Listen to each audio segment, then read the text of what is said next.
Let me see your identification. What did you say? I'll tighten those restraints. Scavenger scum. We don't need to see his identification. I will remove these restraints and leave the cell with the door open. My lord.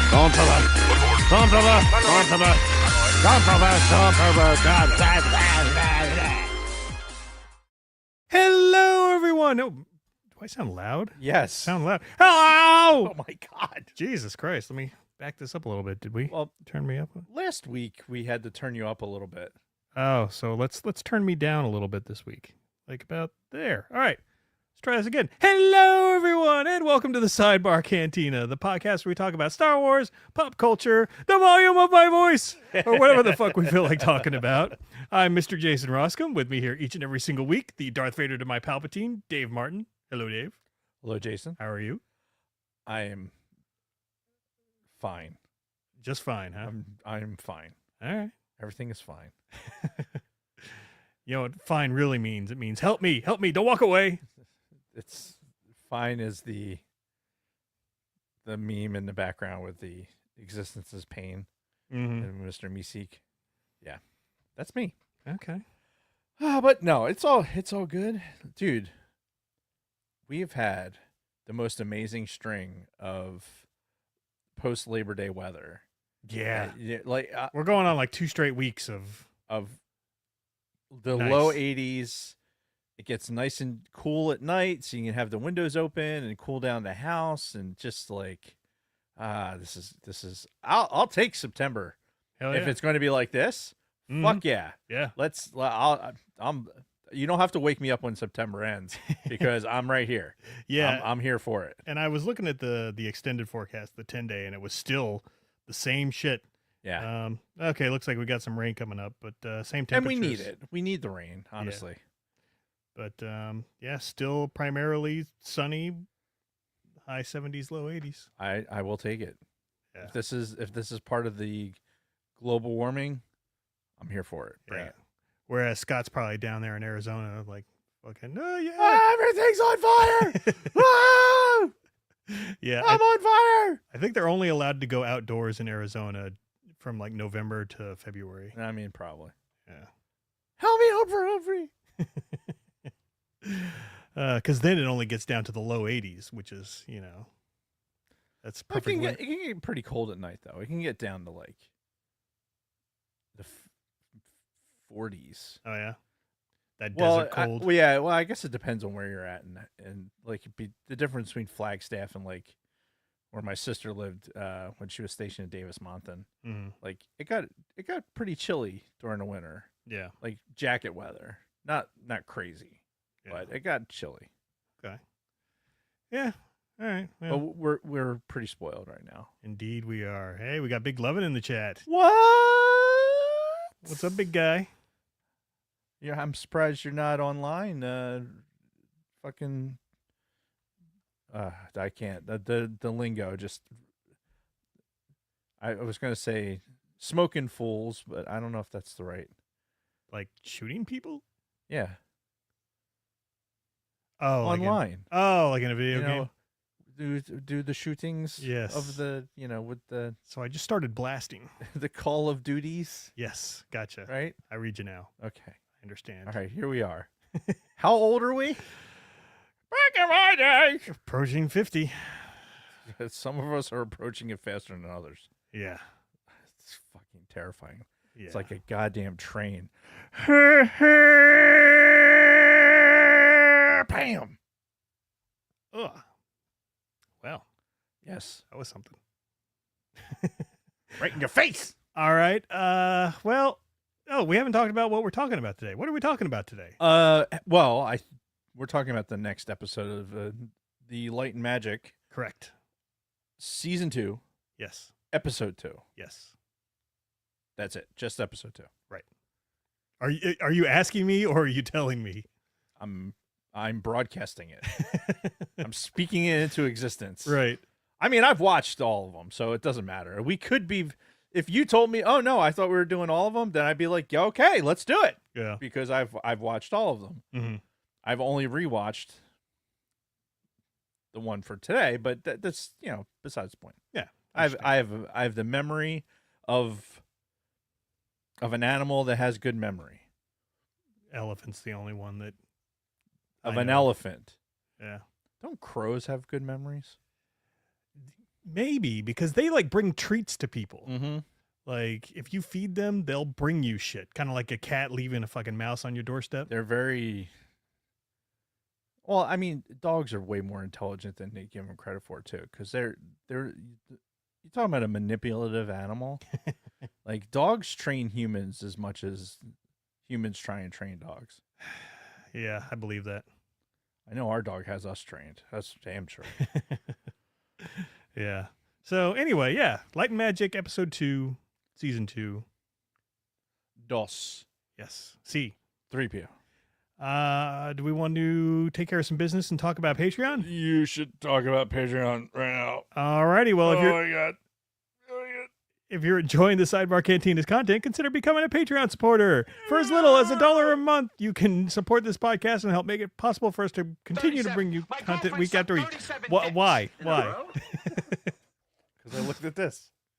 We'd like to give a huge shout out to all of our current patrons: Frank Kalevich, Catherine Rennick, Dragon Buddy, Lord Helmet Fire, Nick from Swede Studios, my wonderful mother-in-law Patricia Goodstein, Don Solsky, Wally Frogmore, Chantal from Pop My Culture, Helen Martin, Sterling Azier, Nicholas Schaefer, Kristen Roscom, Carly Vickers, Ivo G, Shotgun Mark, Frederick Martin, David Schmuck, Scott and Kim from the Use and Abuse podcast, and the Orange and Fetch Show. If you'd like to consider becoming a supporter, you can find us at patreon.com/the Sidebar Cantina. Thank you again to all of our listeners and supporters. You, a little delay on that. You are the reason why we do this. Are we having a guest in studio? What's going on?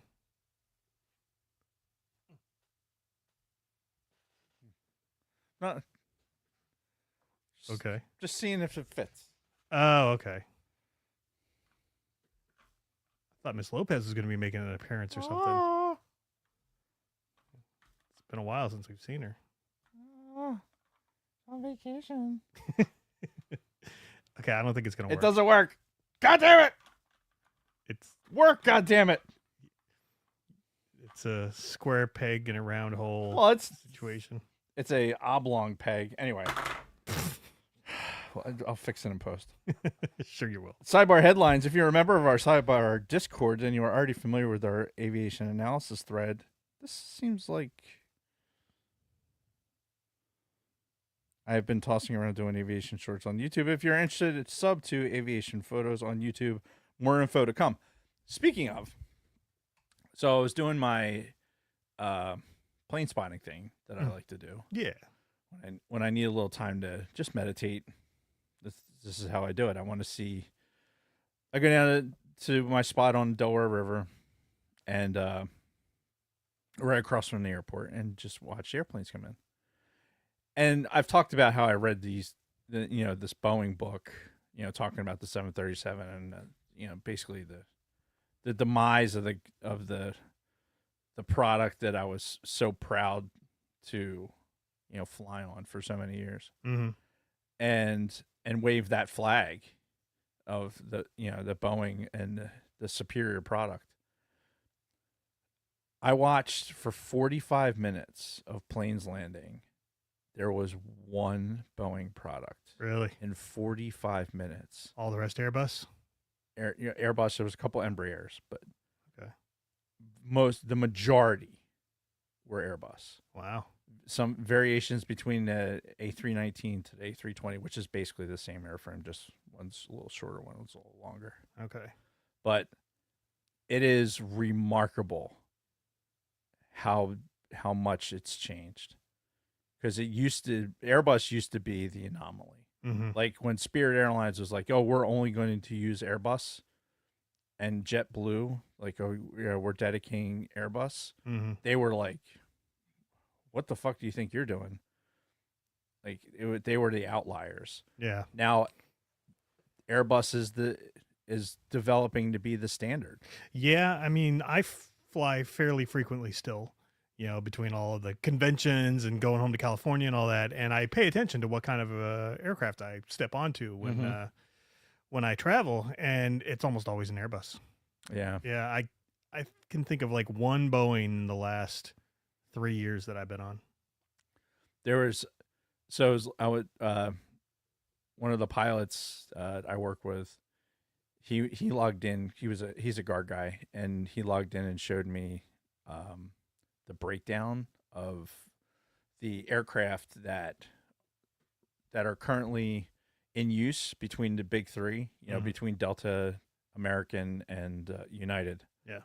And like, okay, this is how many airframes, and then how many are on order. Mm-hmm. And then, you know, I think there was a number of pilots too, but I didn't really care as much about that. I was more curious about the airframes. There's still 92 757-200s flying Really? for Delta. Yeah. Wow. Isn't that awesome? That is cool. It's such a perfect airplane. It just is. But yeah, the 7576 in Delta, but Delta like has, there used to be that is a Boeing fleet, mm-hmm. and now they have quite a few Airbuses and quite a few on order. Really? Like instead of the 777, they have the A350, which is, or instead of the 787, excuse me, they have the A350 that they're getting. It's basically the equivalent. Yeah. So it's weird. It's weird. It's really weird to see. As somebody who has spent his entire life literally looking up at airplanes, Mm-hmm. getting in trouble in first grade for getting up from his seat to go look out the window at airplanes as they go by. Mhm. Like, you know, no, he didn't have ADHD. He was special. Put him in a class with the special kids.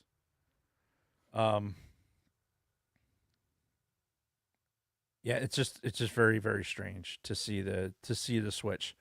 But understanding too, after reading that book, especially, like, why?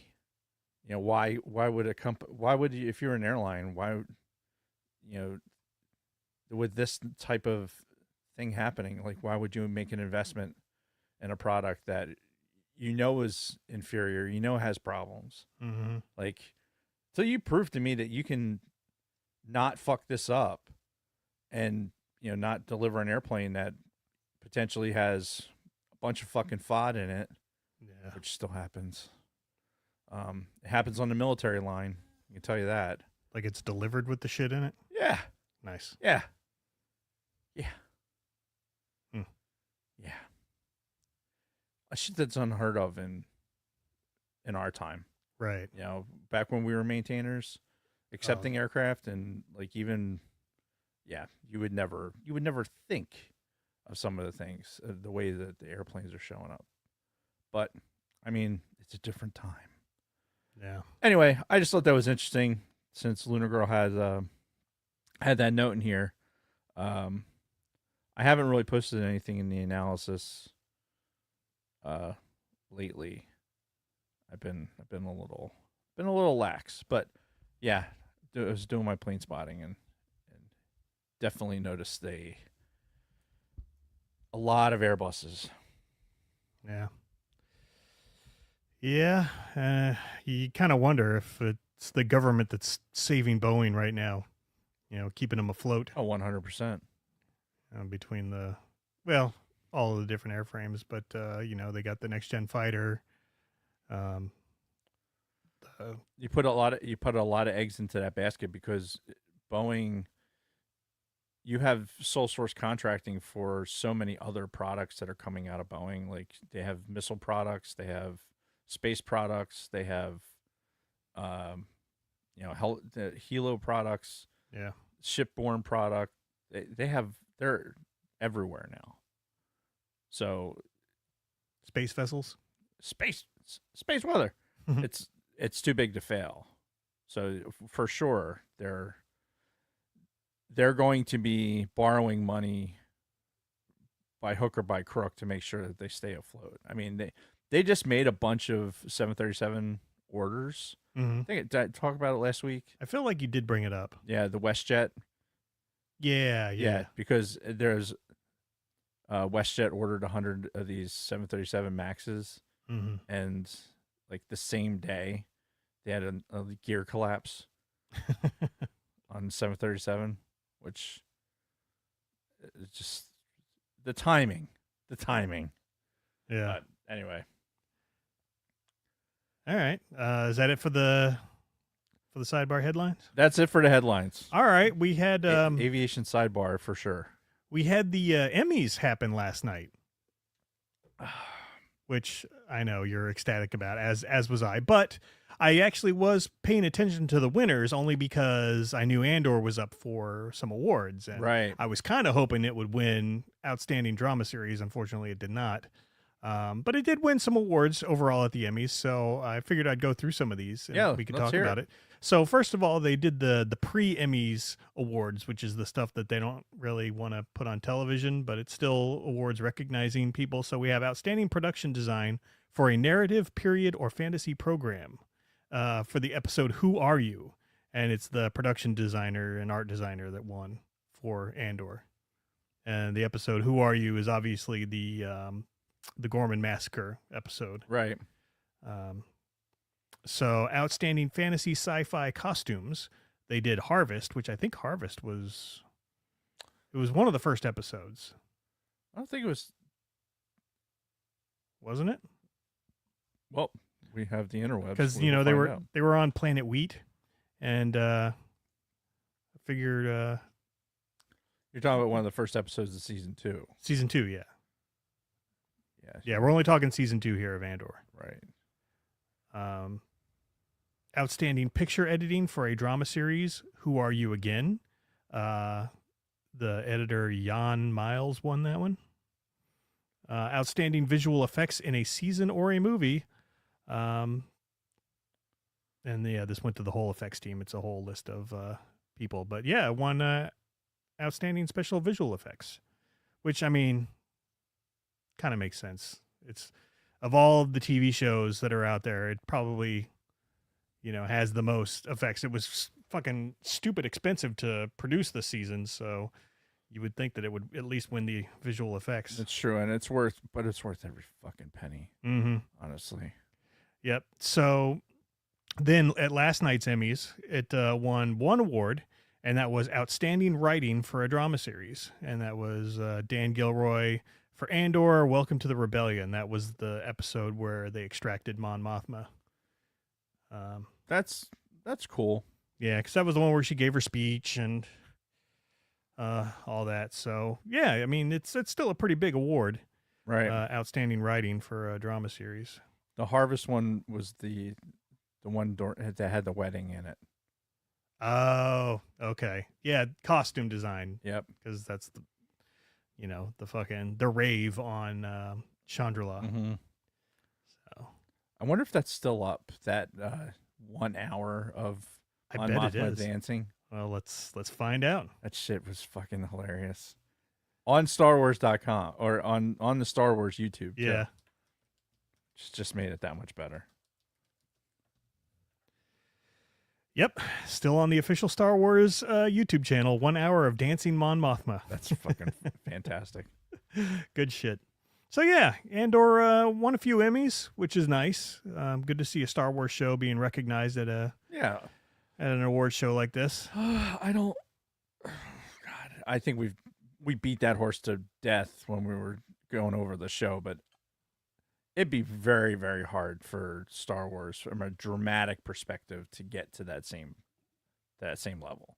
It really Yeah. would. Yeah, they'd have to make quite the effort Yeah. to get back to that. And they'd have to be willing to kill off a lot of people. Yeah. Like that is the magic of what Andor was you basically knew what was going to happen to every one of these people. Mm-hmm.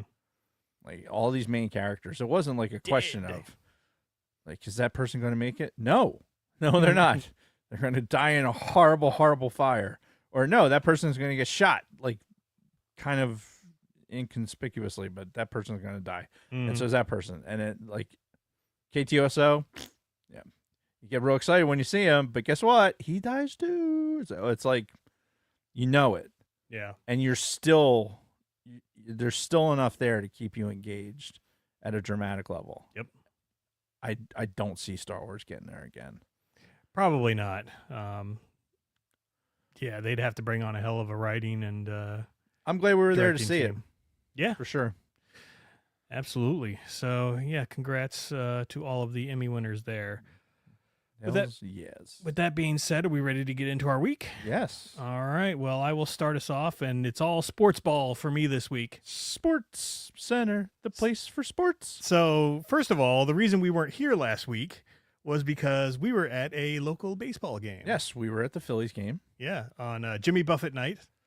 Yeah, Margaritaville night they were calling it, which there Oh, wasn't okay. nearly enough Margaritaville in Margaritaville night. No, like really, I think it only got acknowledged once when it was put on the big screen. They were Mhm. playing a couple of Buffett songs and flashing to people who were wearing the shirts that they were giving out, which are pretty cool. Yeah. I should have I should have coordinated and we're like, oh, we could wear our shirts today. Oh, that would have been cool. That would have been smart for us to do Yeah. since that was a thing. But we got Phillies Hawaiian shirts out of it, Yeah. which is the main reason I bought the tickets to that game Mhm. way back in like I don't know, probably February. Yeah. I bought those tickets. When they do special nights like that, they do, we've done to the Star Wars night, the Margaritaville night. Do they like project that out? Will they give you a list of like this is this night, this is that night, this Yeah. is that night? So you get a when they do the schedule, like okay, here's the season schedule. Mm-hmm. There's promotion nights that they're going to have projected out. Yeah. So you can when single game tickets go on sale, that's one of the things that you can they want to have already available. Okay. So there's some that are like opening weekend, there's going to be something. Yeah. Fan appreciation is next weekend. Yes, next weekend. So they'll give away schedule magnets or something like that, Mm. which is so fucking ironic. I remember, oh God, what year was this? It might have been the first year the Phillies were in that stadium, in the new stadium. Mm-hmm. And it was I don't know, I can't remember if it was the first game or the last game of the season, but they gave us scheduling magnets. And I remember we were sitting behind home plate, like in the 400 level, Uh-huh. and they were playing so bad, and it just was such a disappointment that those scheduling magnets littered the fucking field. Like we were throwing those scheduling magnets like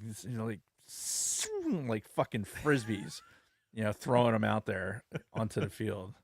Like fuck your scheduling magnets, throwing it out there. Wow. I mean, there was a period in the early aughts when the Phillies were not good. Yeah. Like when they came over from Veterans Stadium into the new building, they basically got Jim Thome at the end of his career to kind of like, hey, here's this. We got a guy who hits the long ball, who's probably going to be a Hall of Famer. Come see him hit the ball, Mm-hmm. right?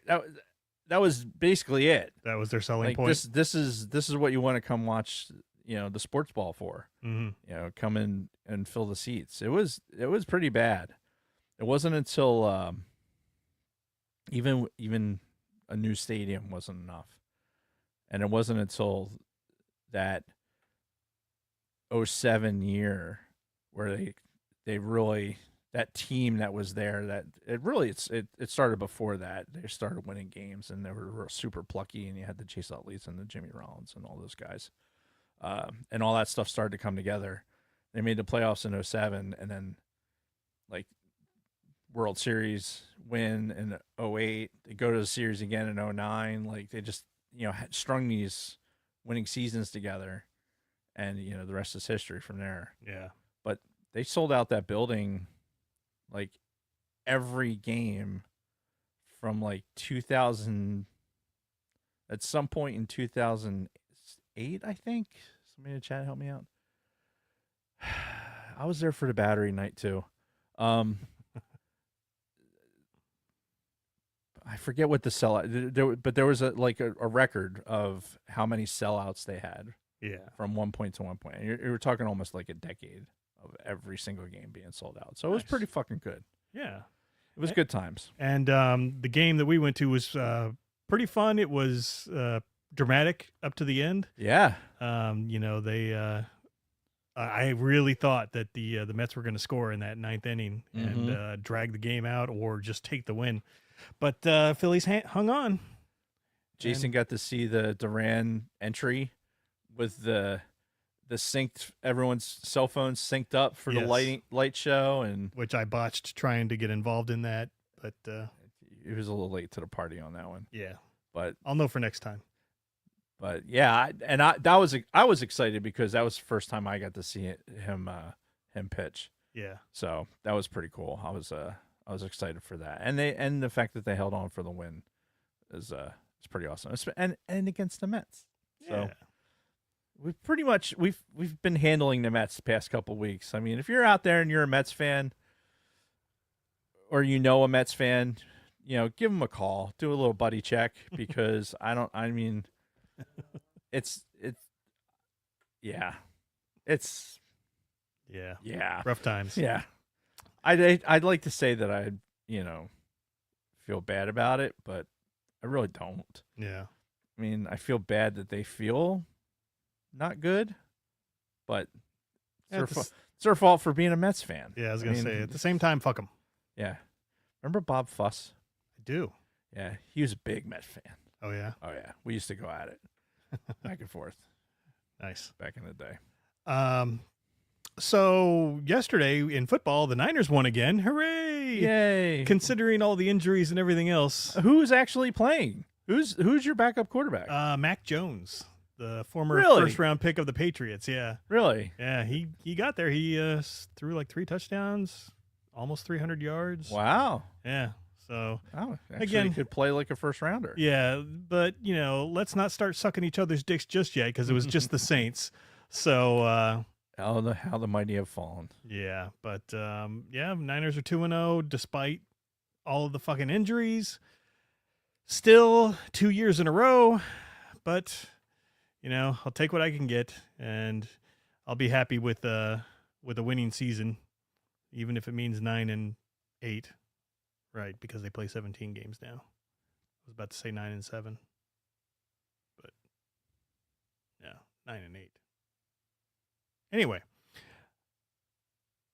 and then this weekend, I think I've mentioned it before on the show, but I'm going to the Giants-Chiefs game up in the Meadowlands on Sunday night. Really? Yeah, so we're going to the Sunday night game on NBC. Because it's for Ben. 'Cause Obviously. he's a Chiefs fan, and he was begging me all off season to go to one of the Chiefs games when they come into the area. Right. And I'm like, fine, I'll take you to the Giants game, but only because you've been getting great grades in school and all of that. So yeah, we're going to the game this Sunday, and we'll see. It's Ben's first professional sports game, and it's my second ever football game.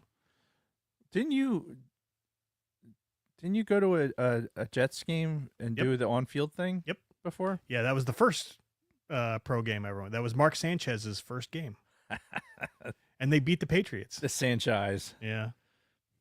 Wow. No, I'm sure he'll. Hopefully the Chiefs will have pulled their head out of their ass and Yeah. actually. That was tough yesterday. I don't know. Was he watching it yesterday? He was. Yeah. Yeah. He had to step away towards the end after the interception, I think. Yeah. With Kelsey just Poor, doink. Yeah. Poor. He's marrying a billionaire. Oh yeah. It's at some point it's like, yeah, I'm into it. But I don't want to hurt my face. Like she likes the face. Right. So I gotta not damage myself too bad. Mm-hmm. So I'm sure he's out there playing as hard as he can, but it's not like he's a rookie. No. You still got to get out there, and Patrick Mahomes is not not as accurate as you think he is. In fact, Right. there's a Chiefs fan at work that was mentioning it, that he's animate that Mahomes is not an accurate quarterback.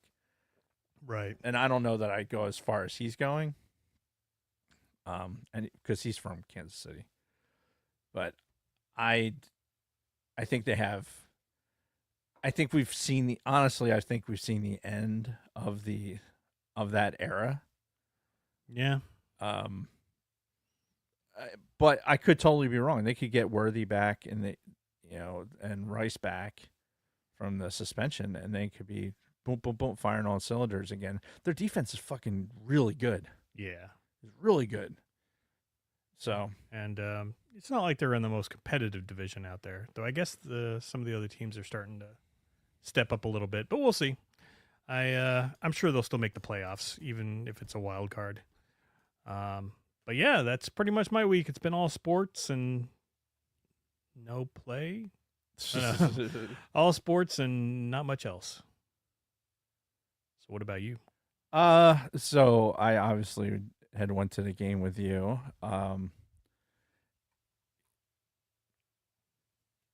Season ticket holders, we get the option to, before they go on sale to the public, you get options to buy your playoff tickets. Mm-hmm.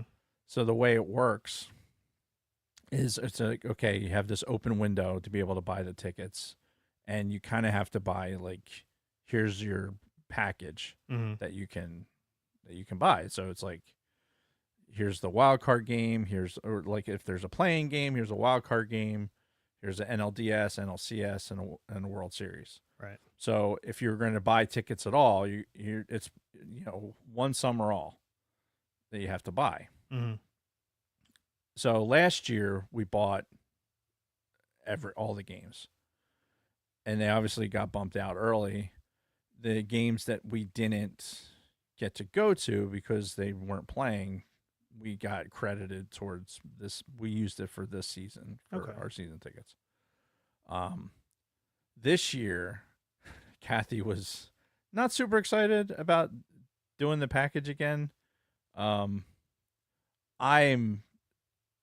want the season ticket package so that, especially for next year, because I am going to the fucking All-Star game, Yeah. come hell or high water, Mm-hmm. and that's going to be my best option to do it.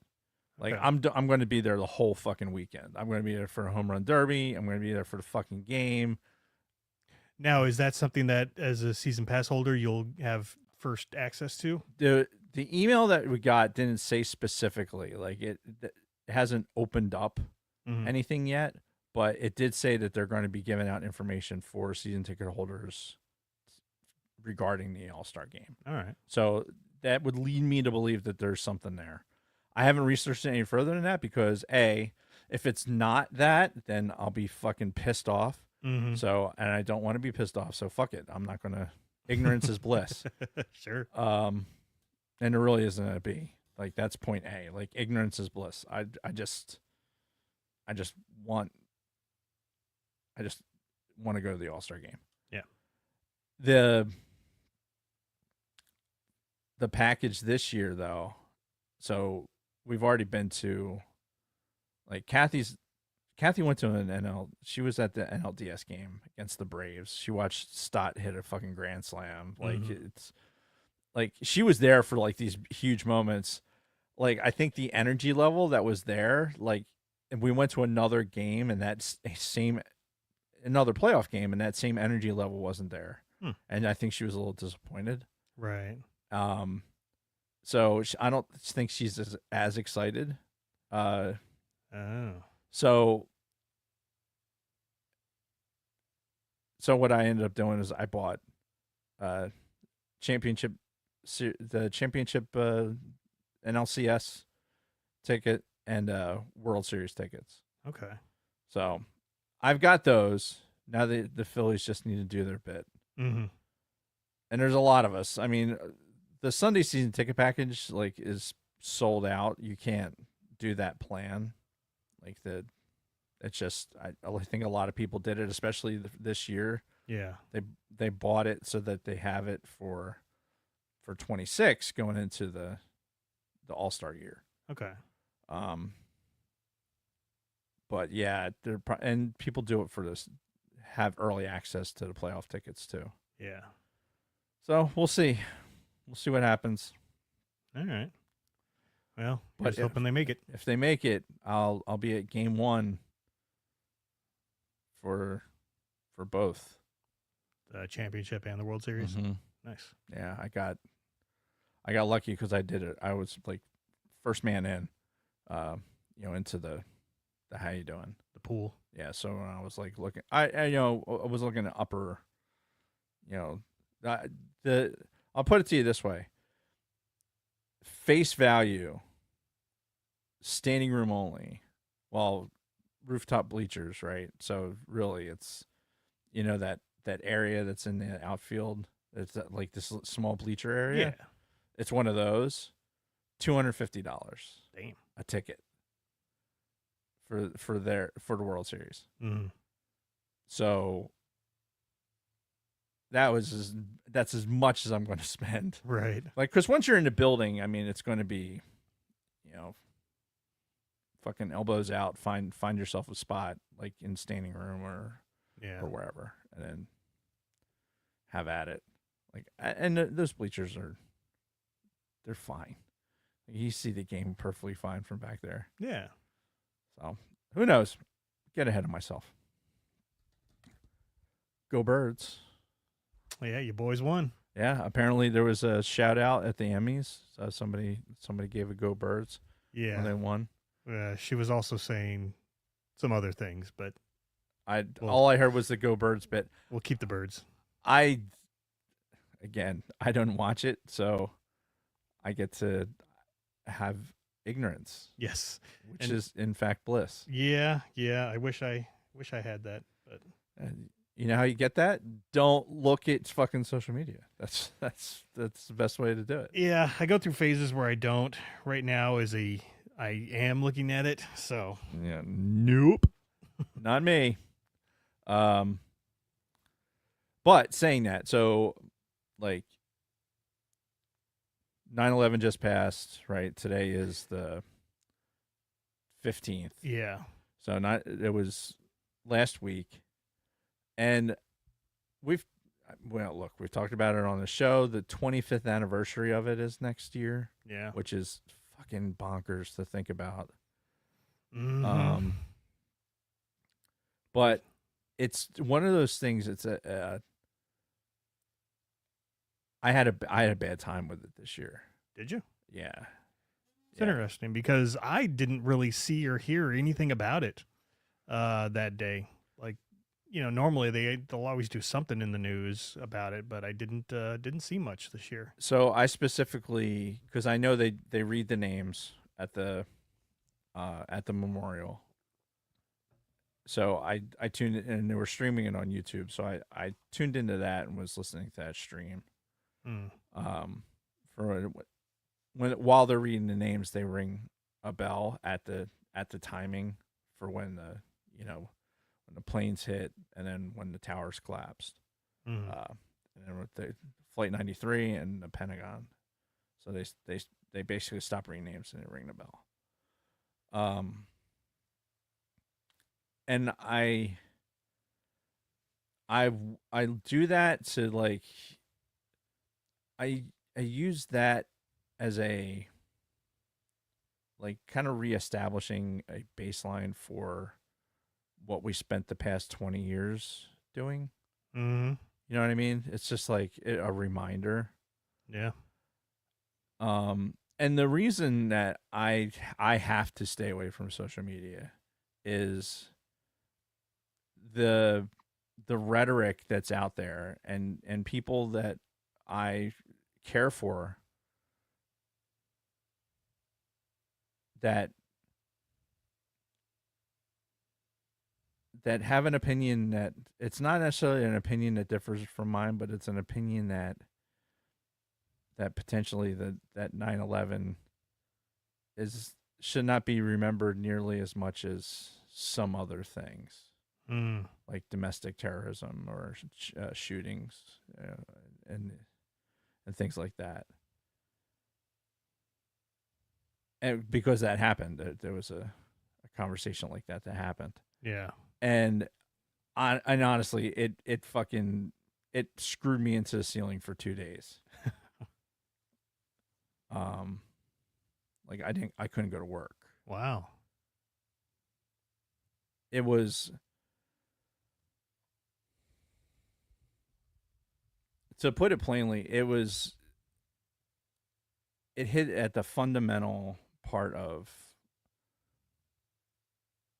what spent half of my entire adult life doing, Yeah. right? And then most of my existence doing and currently supporting, right? Sure. Which is problematic too, if keeping politics as much out of it as possible. But the reality is that that 25th anniversary of 9/11, there's so many, the kids that were not alive for that, or were so young that they didn't really feel the impact of it. Mm-hmm. I'm not saying that they don't understand how it affected the country, but even just based on what I'm hearing and what I do pick up from the news, because I'm not completely ignorant, but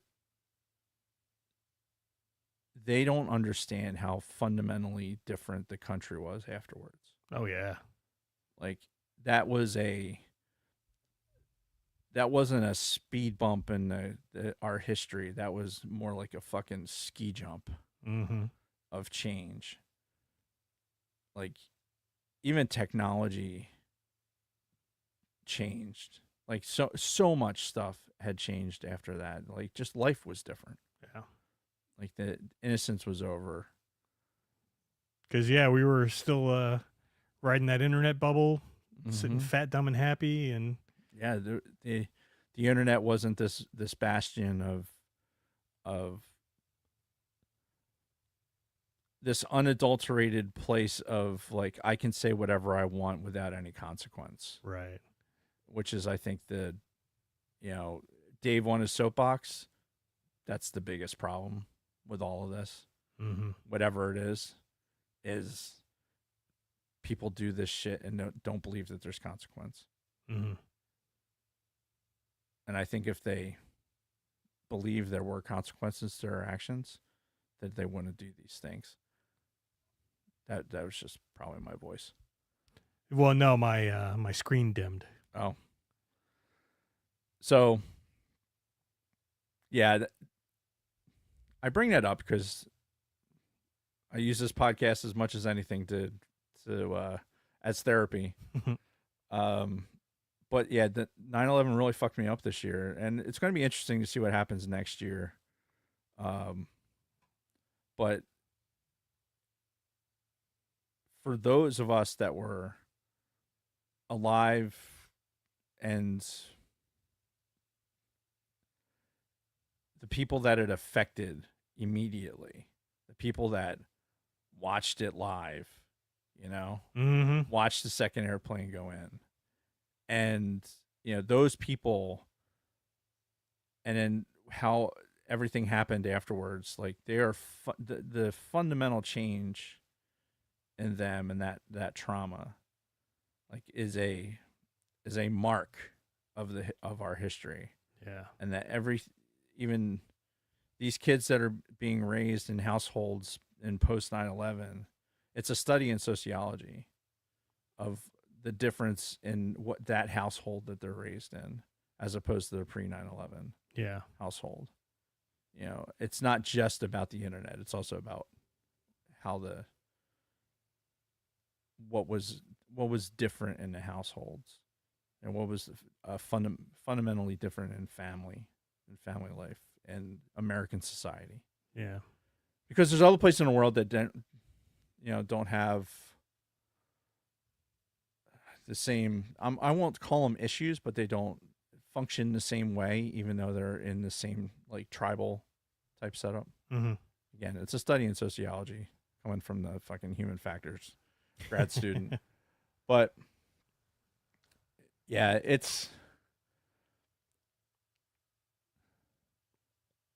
Brian in the chat mentioned that people outside of the New York or DC metro area don't have any concept of 9/11's impact. I mean, I don't know how true that is, but I can see it. I can see how that would be true because it's not. The United States is such a large place that, so many time zones, it might as well be in a whole separate. It's in a whole nother world. Like you could be in fucking Flagstaff, Arizona, and when some shit happens in New York, you're not going to physically know it happened.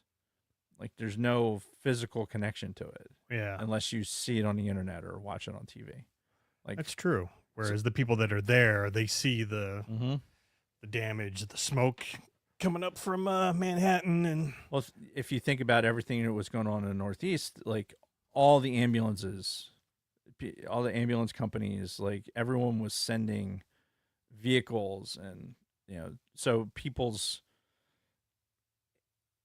are watching their ambulances leave their local towns to go up to help with the excavation and everything else. Like things were mobilized, as far south as Virginia, and probably further. But so those little small areas were all affected. All these places that have, pieces of one of the towers, and it's,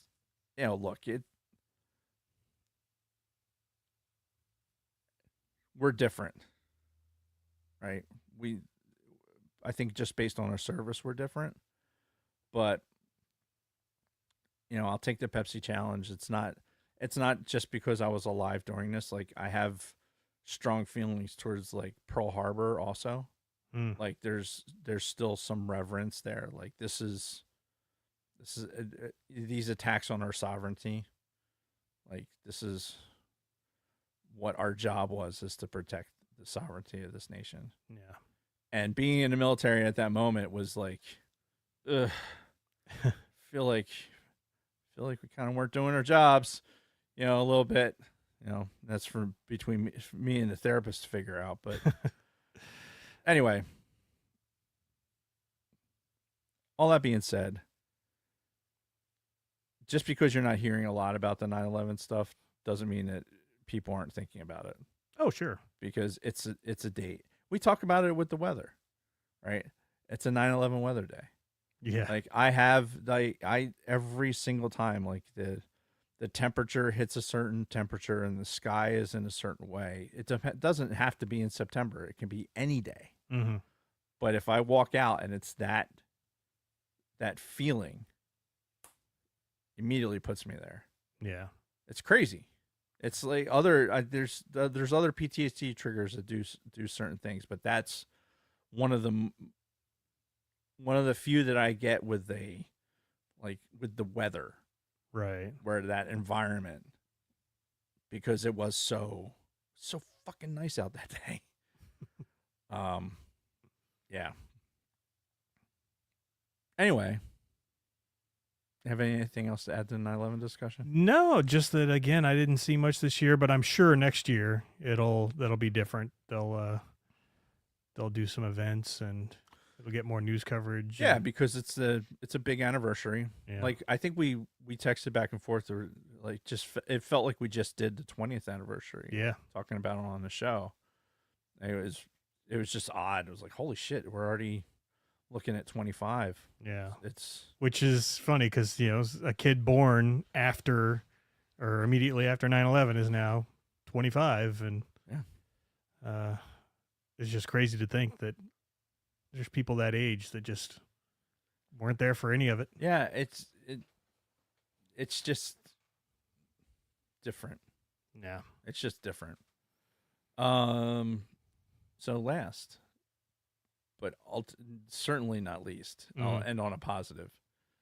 So I've got this Lego room thing happening. Right, one of the spare bedrooms. Yep. you've turned into a Lego I room. turned it into a Lego room, and I made some good progress on it.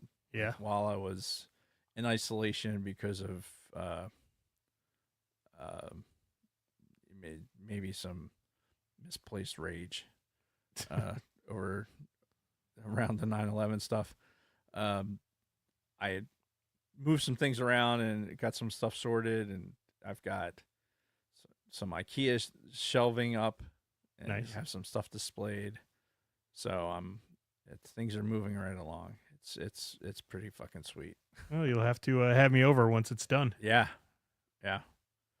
Speaking of fucking, probably talk about it at the end, but fucking Sweet Studios is looking really good. Oh yeah. Yeah, based on the pictures that he texted me this weekend. Mm-hmm. Phew. Nice. I told him he has to have a fucking grand opening party, Hell yeah.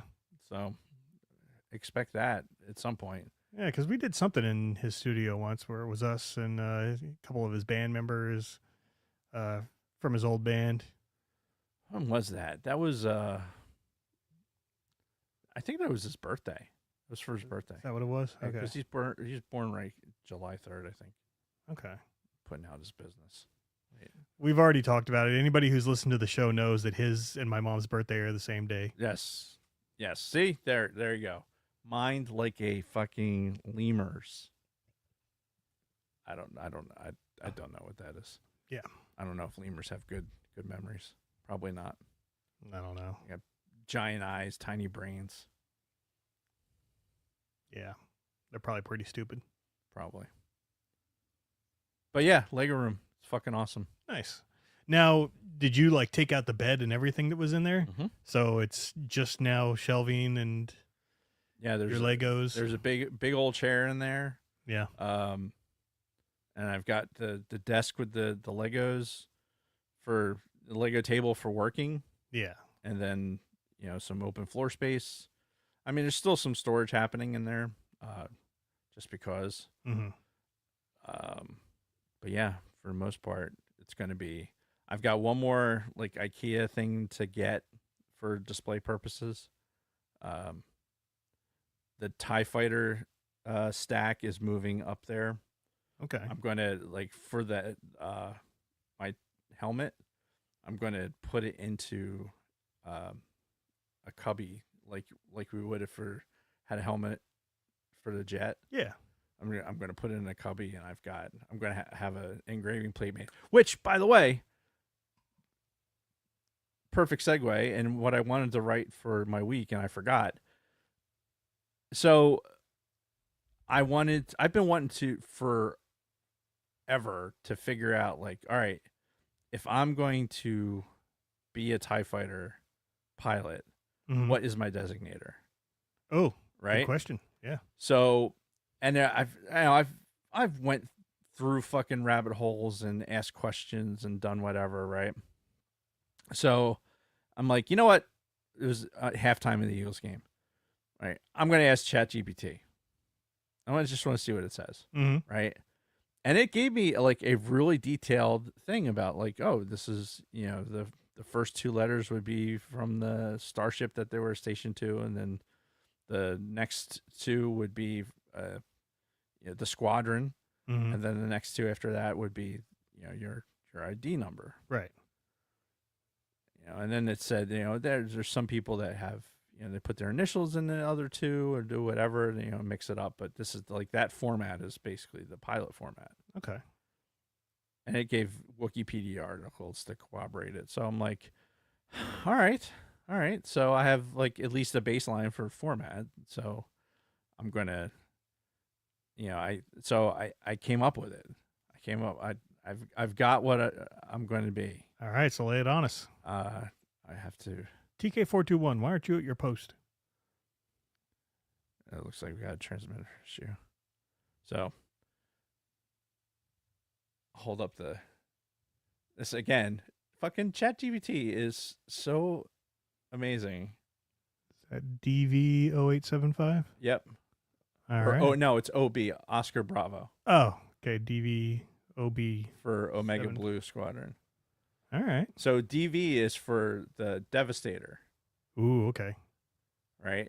So I was thinking I was either going to go on the If you want to look at it, not through 3 screens. Nice. Not the fuck. The destroyer that was at Jeddah, that was over the city, is also a D. It was the Devastator, right? No. Well, let's find out. Oh man, these are things that are in my brain and just not sorted. No, not domestic violence. No, I mean DV. Dauntless. Dauntless. So I was going to do Dauntless, and it would have been DN. Mm-hmm. But I'm like, I don't know. I don't like the DN. Like, and plus it's like the timing of it. It's not very, like, it's not Thai. There's not excitement for as a Thai pilot. Like, it'd be a fairly vanilla assignment. Mm-hmm. It seems like. Just get the hell out of the way so they can fucking blow up the planet, basically. Right. Because in canon, there's not a whole lot of other, like, they don't bring up the named destroyers a whole lot. No. There's only a couple of them, and like the Devastator and the this one we're talking about right now, which is the Dauntless. Yes. It took me a second. These only because they have a very specific part of the movie. Like the Devastator is the one that catches up to the Princess Leia, Mm-hmm. and is the first scene of the fucking first movie. Yeah. That is the best movie of our lifetime. So I was like, yes, that's the one. That's why I want to be on that ship. Mm-hmm.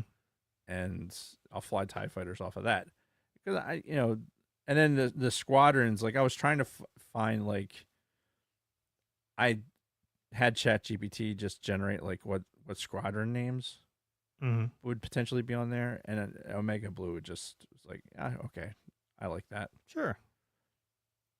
Yeah, and then 7.5 because I've got fucking 7.5 everywhere. Yeah. So yeah, that's what's the OB? that's Omega Blue. So okay. so the second designator is your squadron. Roger. Okay. So it's station, where you're stationed at, Mm-hmm. then it's your squadron, then it's your number. Gotcha.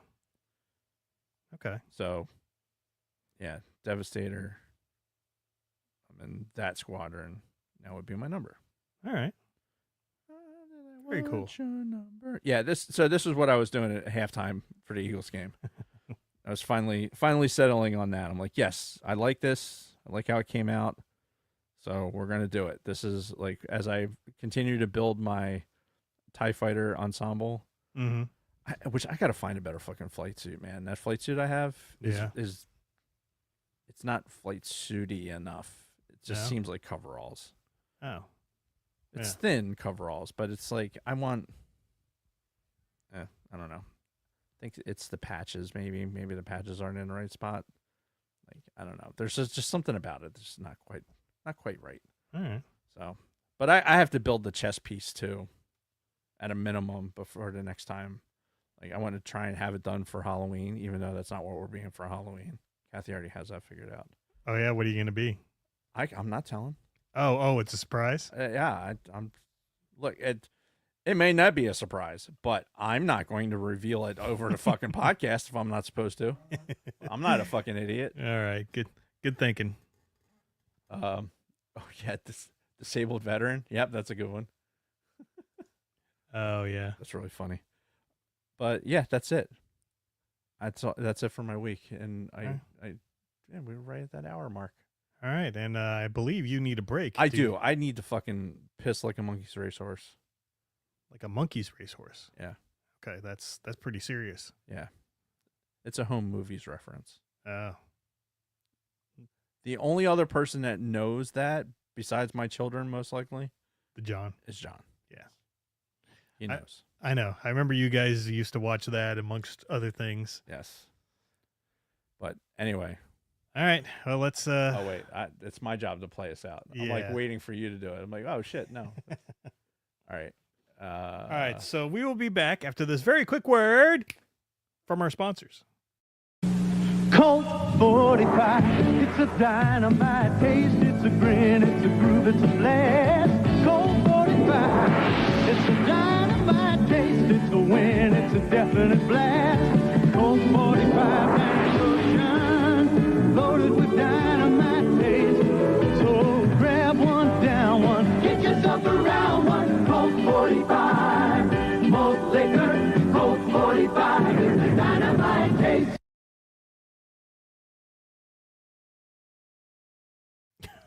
I just read Brady's comment. Not domestic violence. Yeah, that's not what the DV stands for. Oh man. Let's see. Anything else going on in the chat?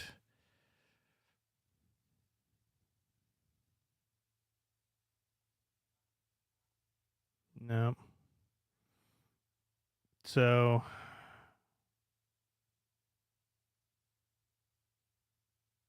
I don't know how long he's going to be. But the only thing I will say right now is, we've had things going on, current events. Let's just try to be nicer to each other, even if we don't all agree on everything.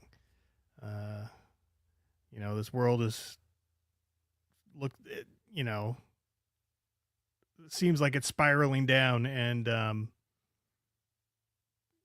we can make it better. Just we got to be kinder to each other, and find. Yeah, that's the Amtrak that goes through. But anyway, just be nicer to each other.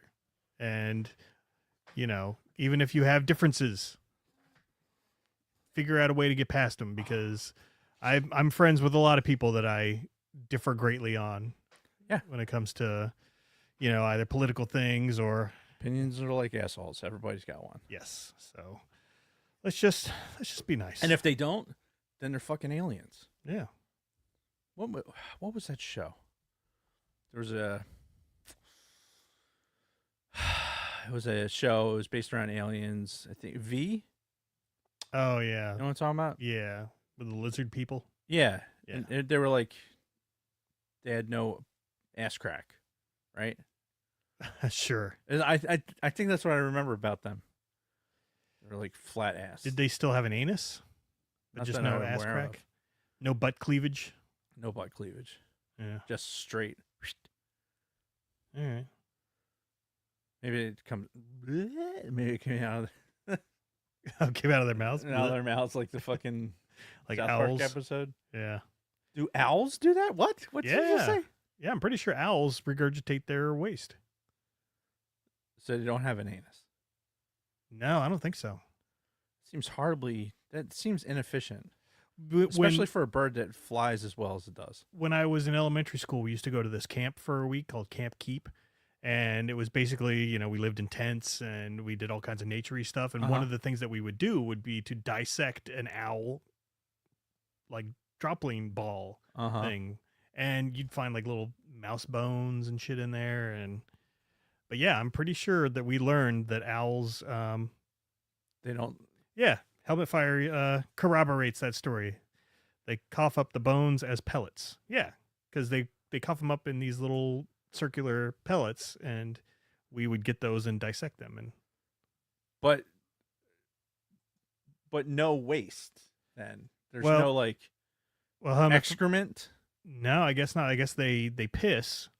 They piss out fluids, but not waste. They regurgitate that. Huh. Yeah. Again, it seems wasteful, or it seems inefficient. Like there's such their wing shape, Mhm. like they're like the perfect flying machine. I don't know, man. Evolution's a weird thing. Fuck yeah, it is. It's created quite a few things that Like this, it created this. I mean, my God, just look at it. hold on, I'm getting I have you now. getting a mid-podcast text from my wife. Jabba the butt. Oh, shake it. Ain't nothing wrong. Gonna do it All right, we should probably long. get started again. Looks like a giant. It looks like a peach. So gross. You got to turn him around so he's like looking. Hey. Hey, girl. Oh my god. Anyway, play us in. Sure.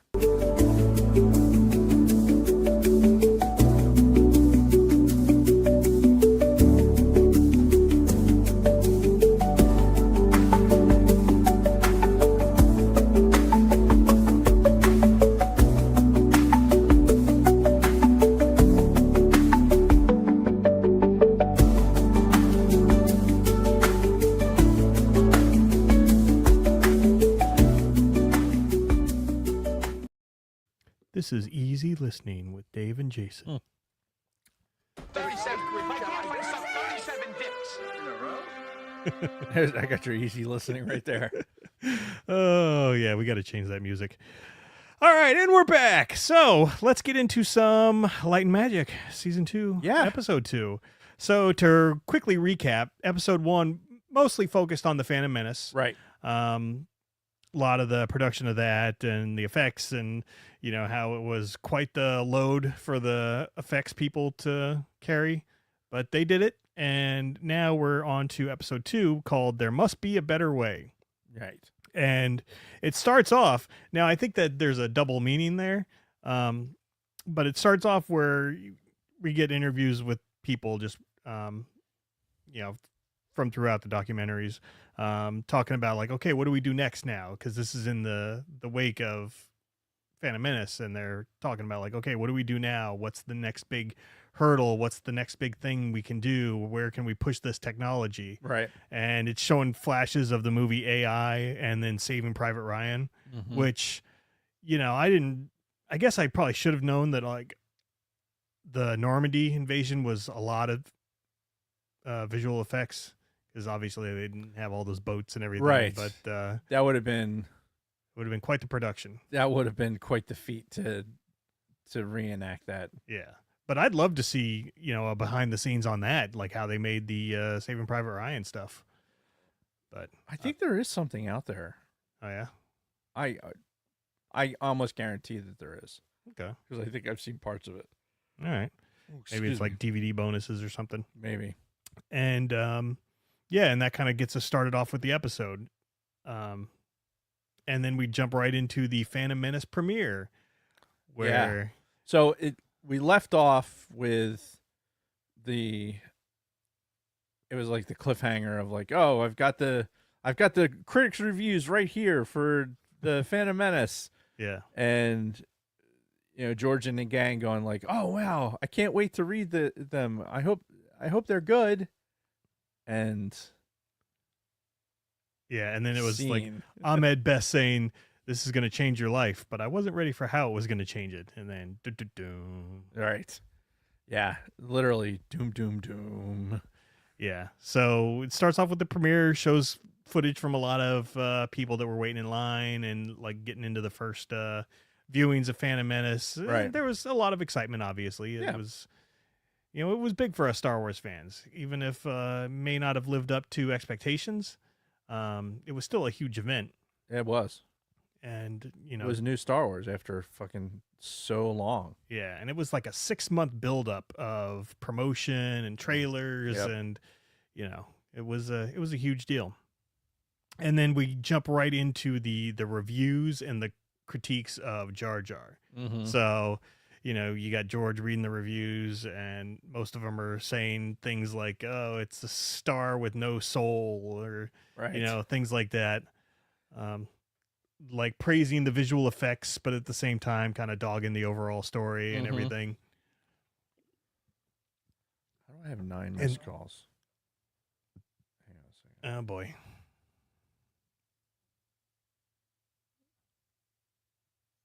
It doesn't look at none of them are. Probably just trying to get your car warranty updated. Probably. Anyway, the thing it's the press junkets where you had these guys that like the publicists or the producer Mhm. and Ahmad Best and yeah, Like them, even the visual effects guy, that main visual effects guy. I can't yeah, remember his name. Shit, I can't think of it right now.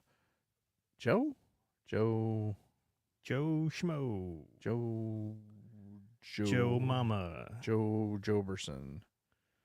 Joe Johnson. He's the one who did the interviews. Jack Mama.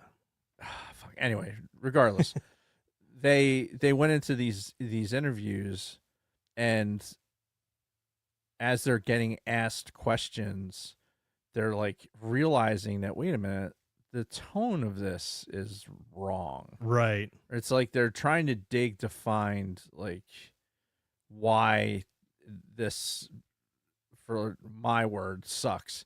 Like why what made you do this? Like Mhm. what made you trash this fucking franchise by having all this, having this CGI character? They made the one comment where I guess they were saying that they should have a new release and just delete it should be easy to delete the Jar Jar out of it since he's an all digital character. Right.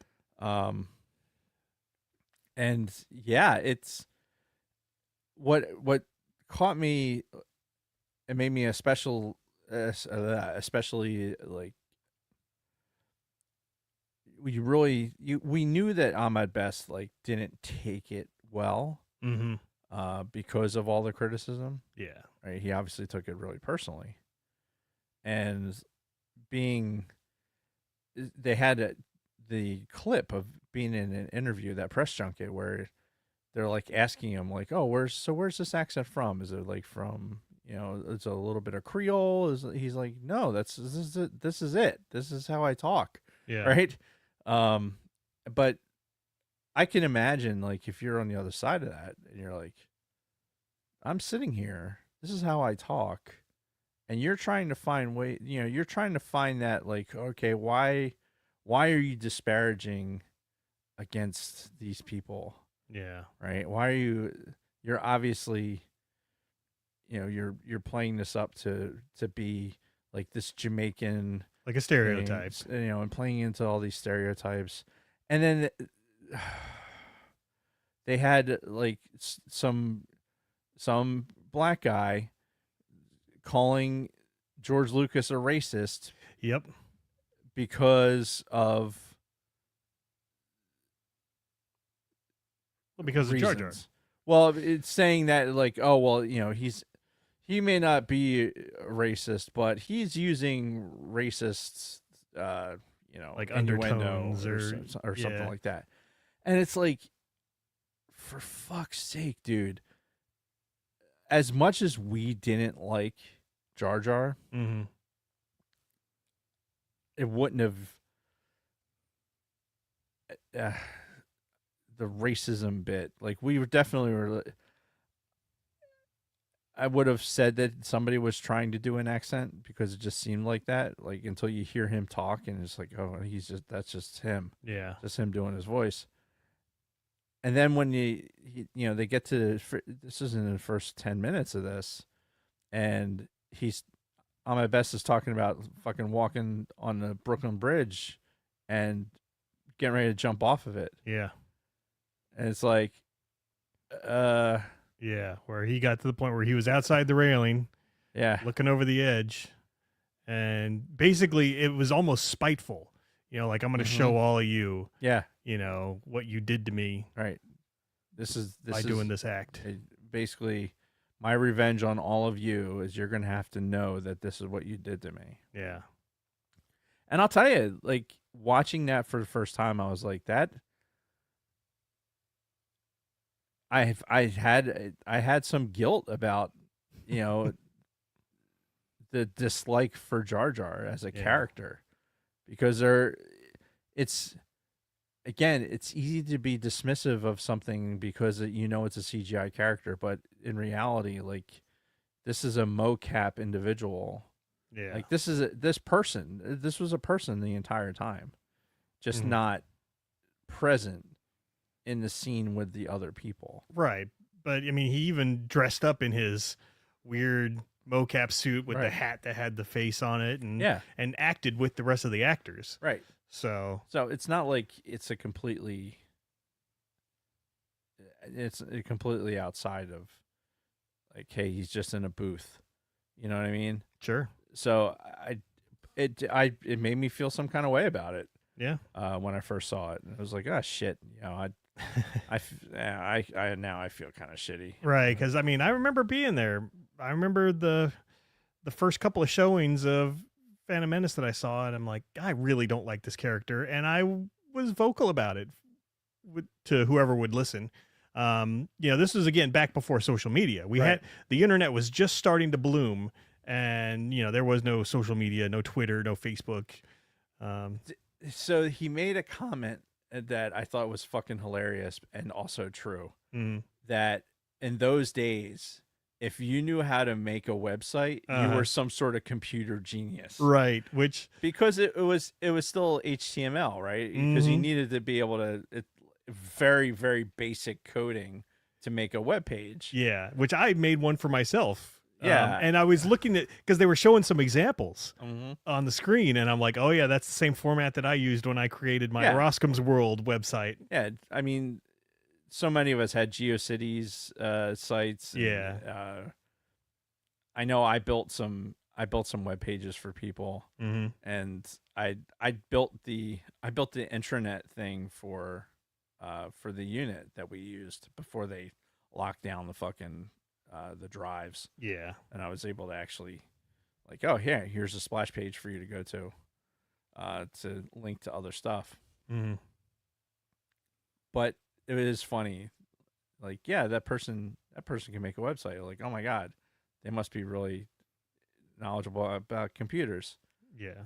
Well, You didn't really have to be. you didn't. Yeah, this probably there's probably some tangential knowledge about computers just because they're willing to learn how to do the code, Right. but not necessarily guaranteeing that person knows anything about computers. Correct.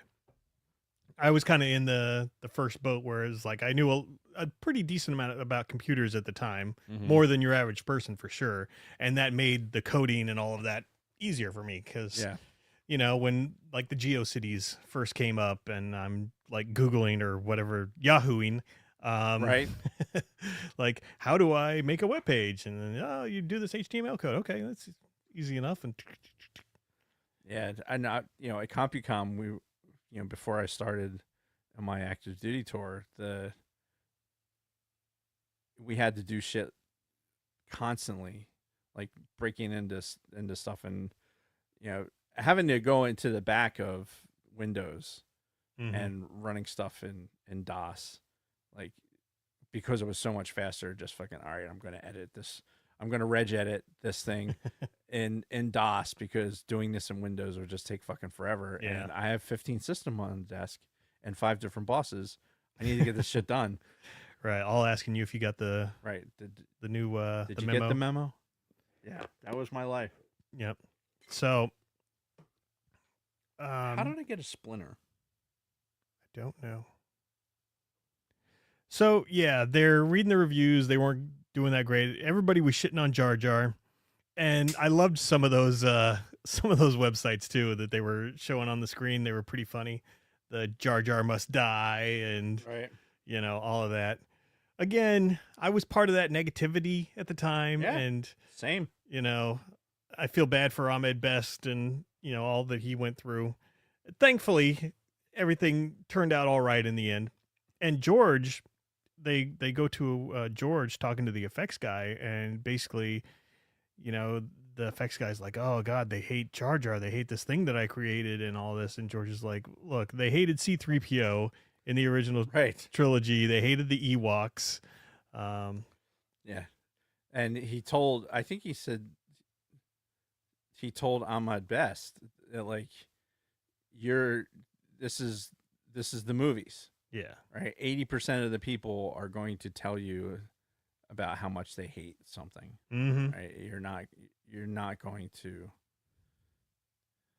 not going to always hear the good stuff. Right. And I guess because of the internet and how it was, really starting to come into fruition, he got a lot of his, I guess, news and updates from the internet and saw all the negativity and everything, and it really put him in a bad spot. Yeah. Um, Well, and let's face it too, like Star Wars nerds are probably the same demographic. They're the first ones to go see Phantom Menace. They're probably also the ones that know how to write HTML. yeah, that's fair. But that we're really thinking about it.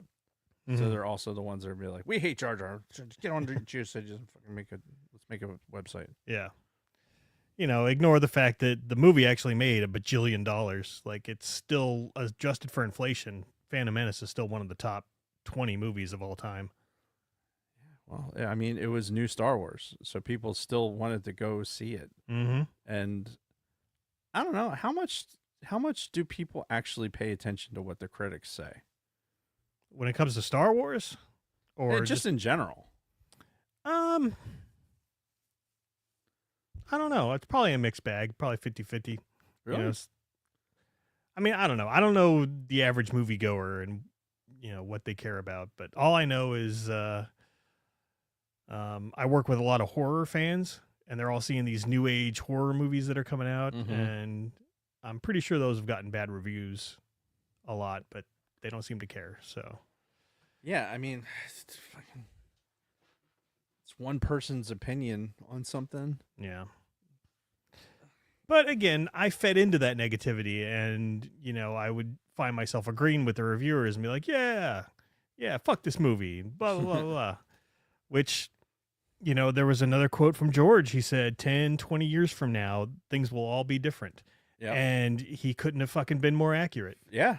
because I love the Phantom Menace now. Yeah. We've on this podcast, we've had that epiphany of Yeah.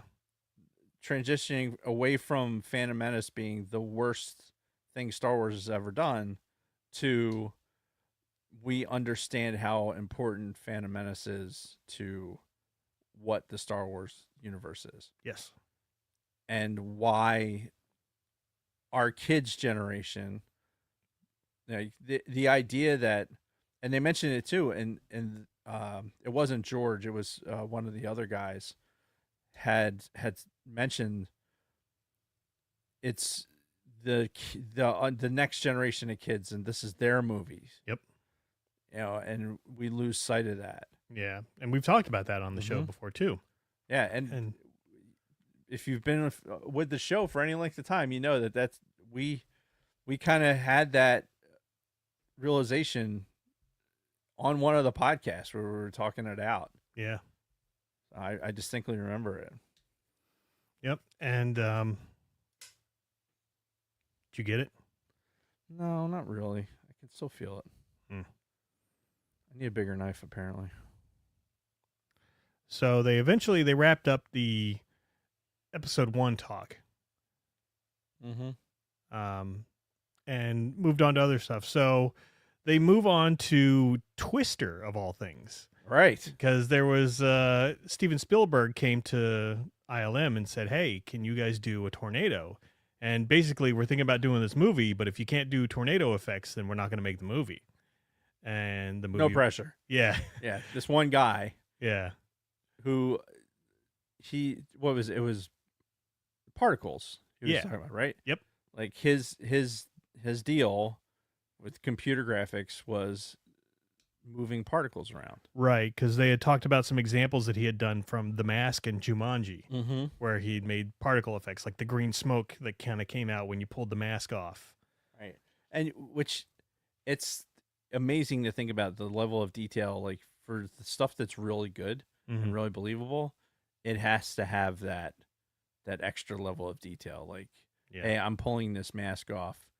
That's going to create air movement, so that should move a certain way. Mm-hmm. But and like he had said, like the molecules of these these particles, they're going to be haphazard. Yeah. Like they're going to move in their own paths. Like there's millions of them, so you can't just say I want this one to do exactly this. Like you just kind of have to go with it, Mm-hmm. and which is fascinating to think about. Like in software, writing code that says like I'm going to give you a general direction, Yeah. and then we'll see what happens. Mm-hmm. That just is astounding.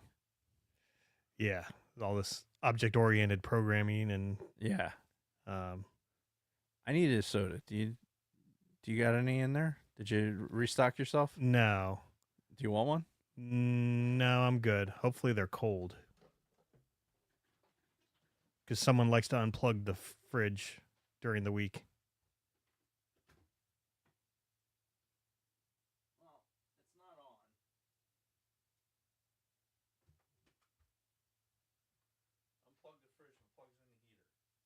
Yeah. Don't ask. But anyway. Yeah, Twister and the particles. And then, they showed the demo that they did for Twister, the tornado they made, and it looked pretty good just for a demo. And they had the objects flying around, the fucking tractor wheel coming and smashing into the windshield. And I guess they got a roaring ovation for that from the Spielberg people. Yeah. A missed opportunity though in this documentary to not do the cow scene. Another cow. We've got cows. Twister was not I didn't know it was an ILM, John. Right.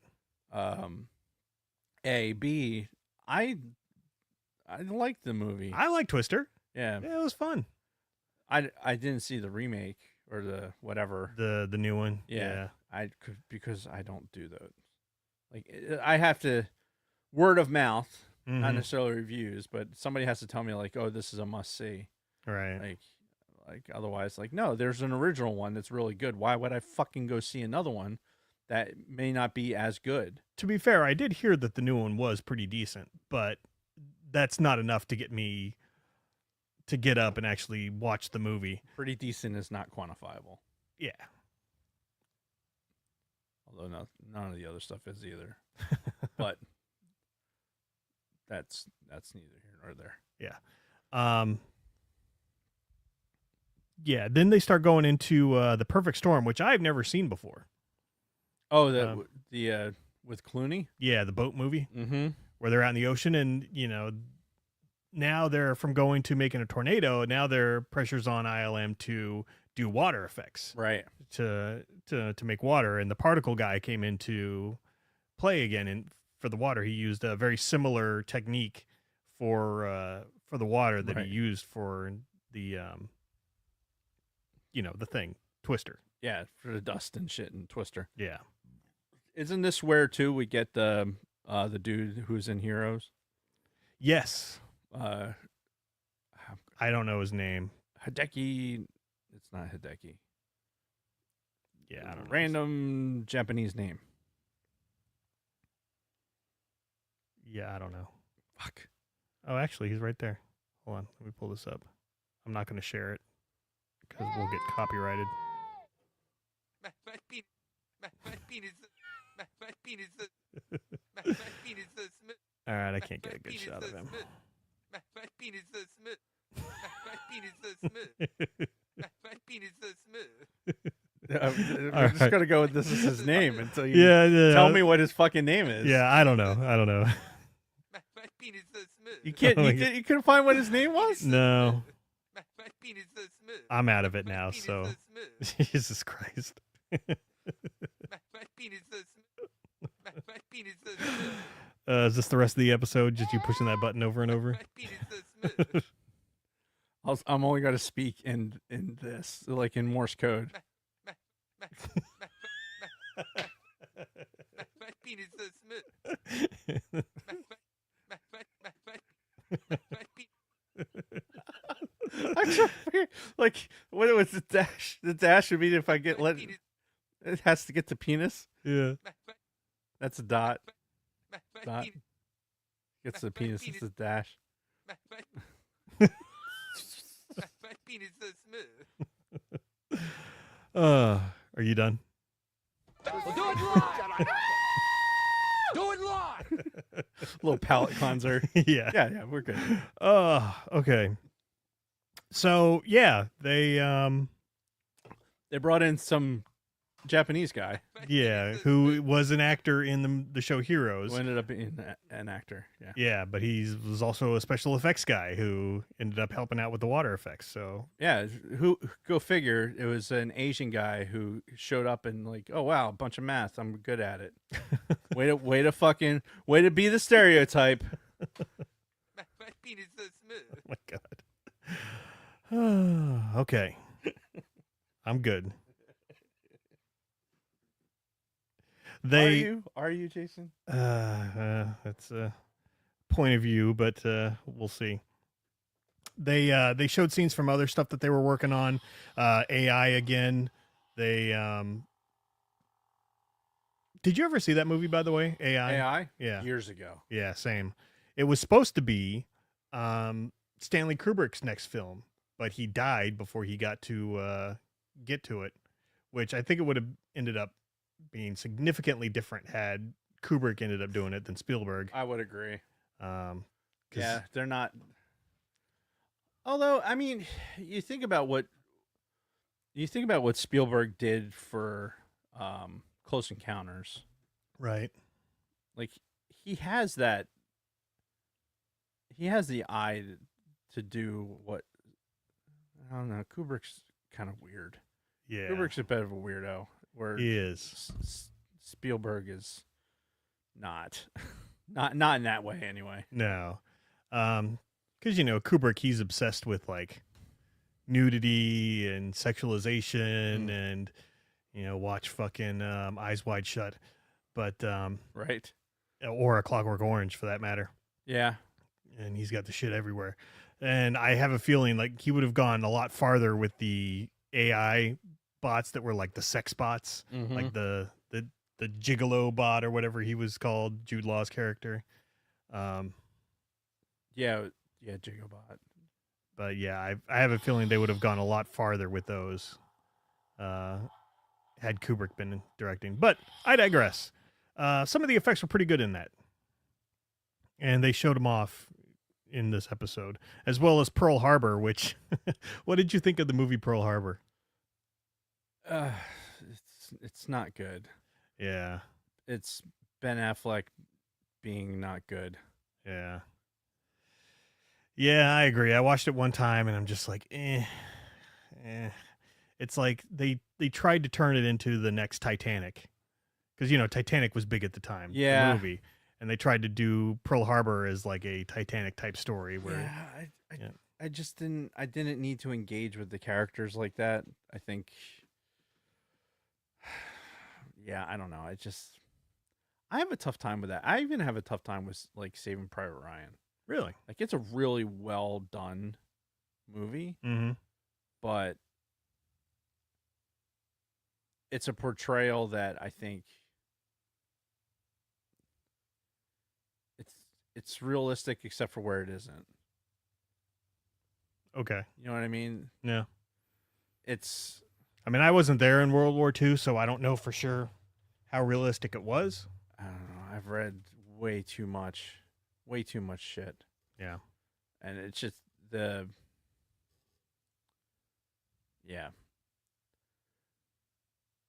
some places it goes too far and other places it doesn't go far enough. Okay. I'll just say that. It's not dirty enough. Mm. I mean, these guys, the amount of water they were getting, the amount of rations, the when they could get clean, when they get clean uniforms and shit like that, it was so infrequent. Yeah. Like there was a. Hello? Did you hear that? I did. What the hell was that? Sounded like an animal walking on the roof. Where's the gun? The salt gun. It's right there. No, I mean, need to bring one of the Nerf gun rifles, one of the serious ones. Right. That way, you could shoot the four-legged animals humanely. Sure. Yeah. Just scare them, Yeah. Just get him out of here. right? Anyway, Get him out of here. yeah, Pearl Harbor. No, although while we're in where were we? I think when we were in Hawaii, visiting John, and we went to, I think it was the Jurassic Park thing. They had a bunch of Like where they shot Jurassic Park. yeah. Yeah. They had a bunch of pictures of like the cast. I guess they shot a bunch of B-roll stuff over on that side of the island, Mm. and so they had cast pictures and things like that. It's cool. So that was neat. But yeah, it's as far as a movie goes, nah, I'm good. Yeah. Did you Anyway. see Dunkirk? Have you seen? that movie? No, and that's Christopher Nolan, and I saw it in the theater. yeah. Holy shit. It was that to me is more like a war movie. Yeah. That was Right. World War One, right? No. That was 2? Yes. Oh, okay. Now you have me questioning myself. But yeah, there was so little like dialogue. It was just the events. Really? Because it occurred over such a short period of time, and it just was. It was gritty, like the machine guns. It was World War II. I thought so. Machine guns. The machine guns from the German, from the wing roots. The machine guns fucking shooting, the sounds. And then the sounds of the impacts of it hitting sand and fucking dirt and wood exploding, from the impact of those 30 millimeter shells. Like, it was super intense. Yeah. Like, me and my cousin saw it, and we were like, "Holy shit, that was fucking intense." Yeah. So if that's like. That I'm really glad I saw it in the theater. I haven't seen it again because it did there was a level of intensity that was probably a little too much. Mm-hmm. But that's like the first 5 minutes of Saving Private Ryan when there's no fucking music, no dialogue, no nothing. Mm-hmm. That's like 2 hours with Dunkirk.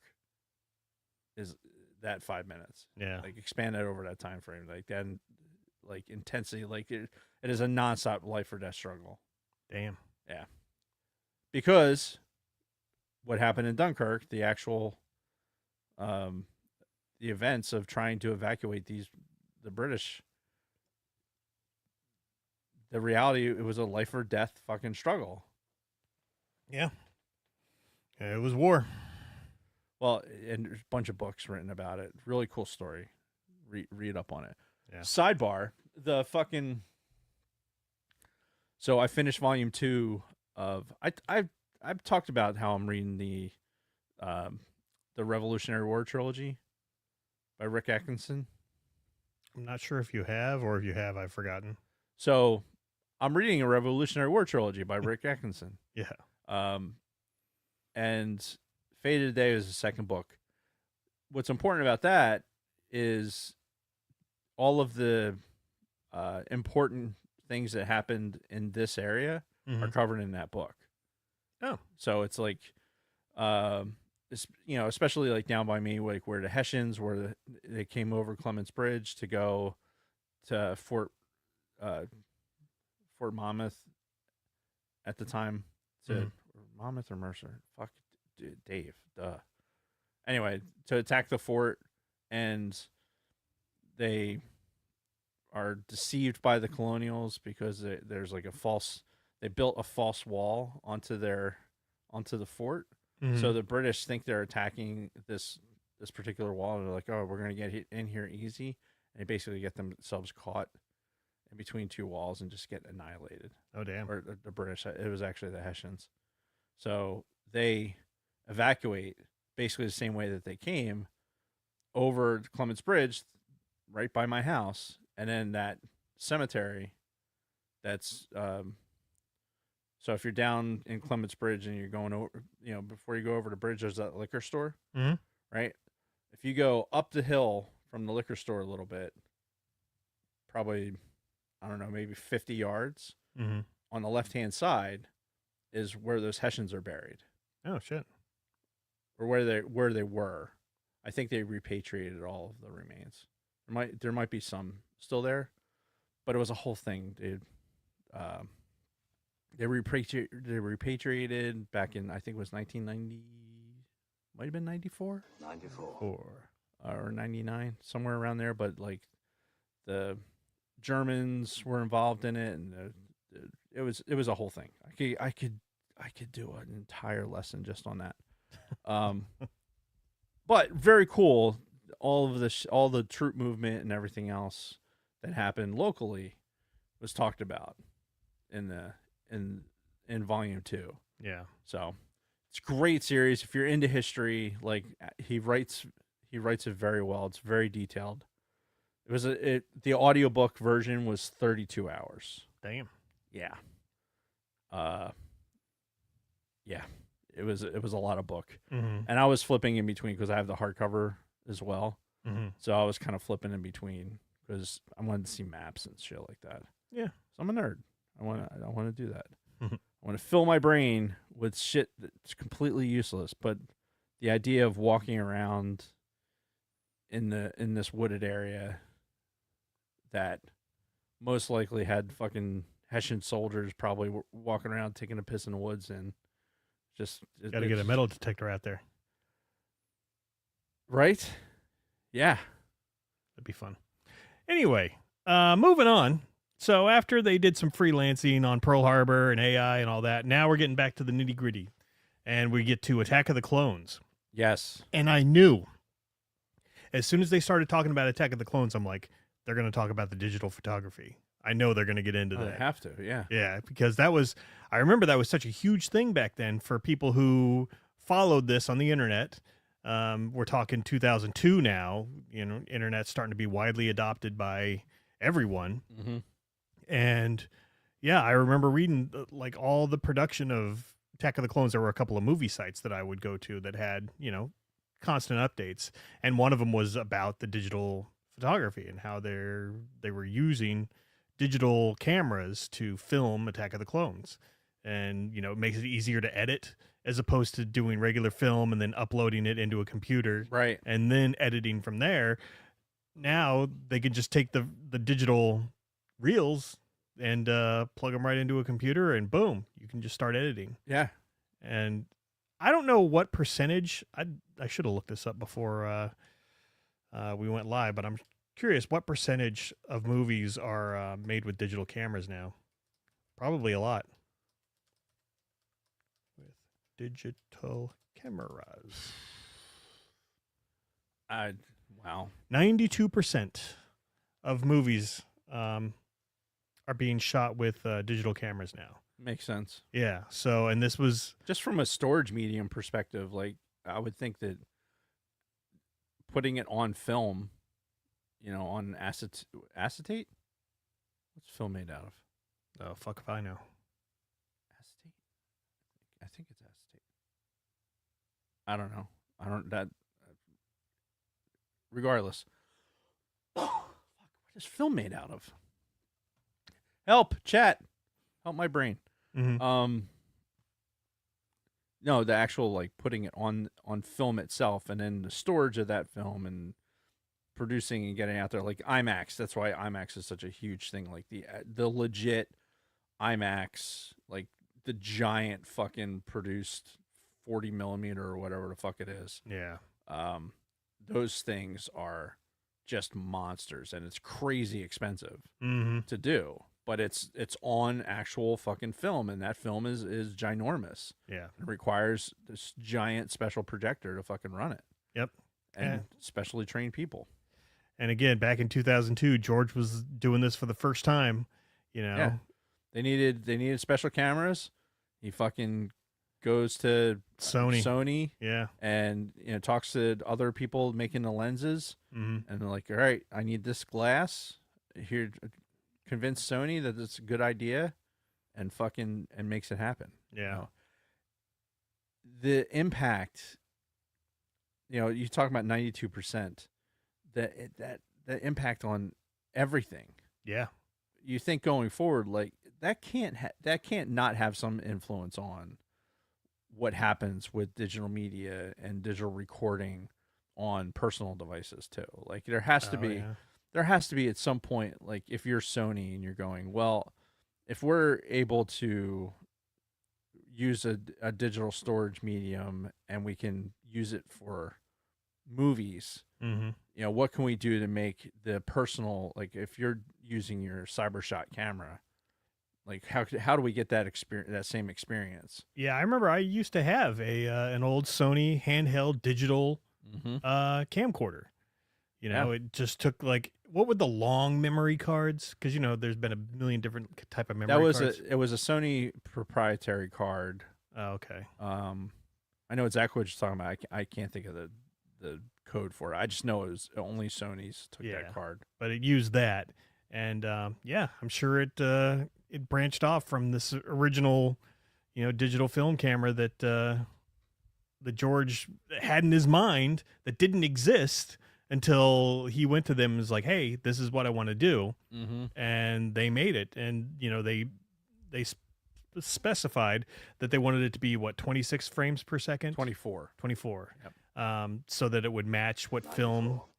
Right, is. because of the flicker. Yes. So, and it was just crazy to think how much ahead of his time he was and how much of an influence he had on the greater, you know. It wasn't even ahead of his time. He was the timing. Yeah. Like he was driving the time. Like, no, I want this thing to exist, so I'm going to force it into existence. Mm-hmm. Like if all this takes is money and time, I'm making money. I'm going to use the time. Yeah. And he did it. Like, what industry at this point in today's economy do you think you can get away with that? Right? That you can say, okay, you know, SpaceX is probably an example. I was of going to where say, yeah, where you only can get away with it. only the big tech companies probably. Yeah. Well, but tech, you're limited. Like, you're still limited by supply, right? You're limited by a supply chain. You know, at some point, other things are going to have influence on whether or not you're going to be able to advance, Yeah. right?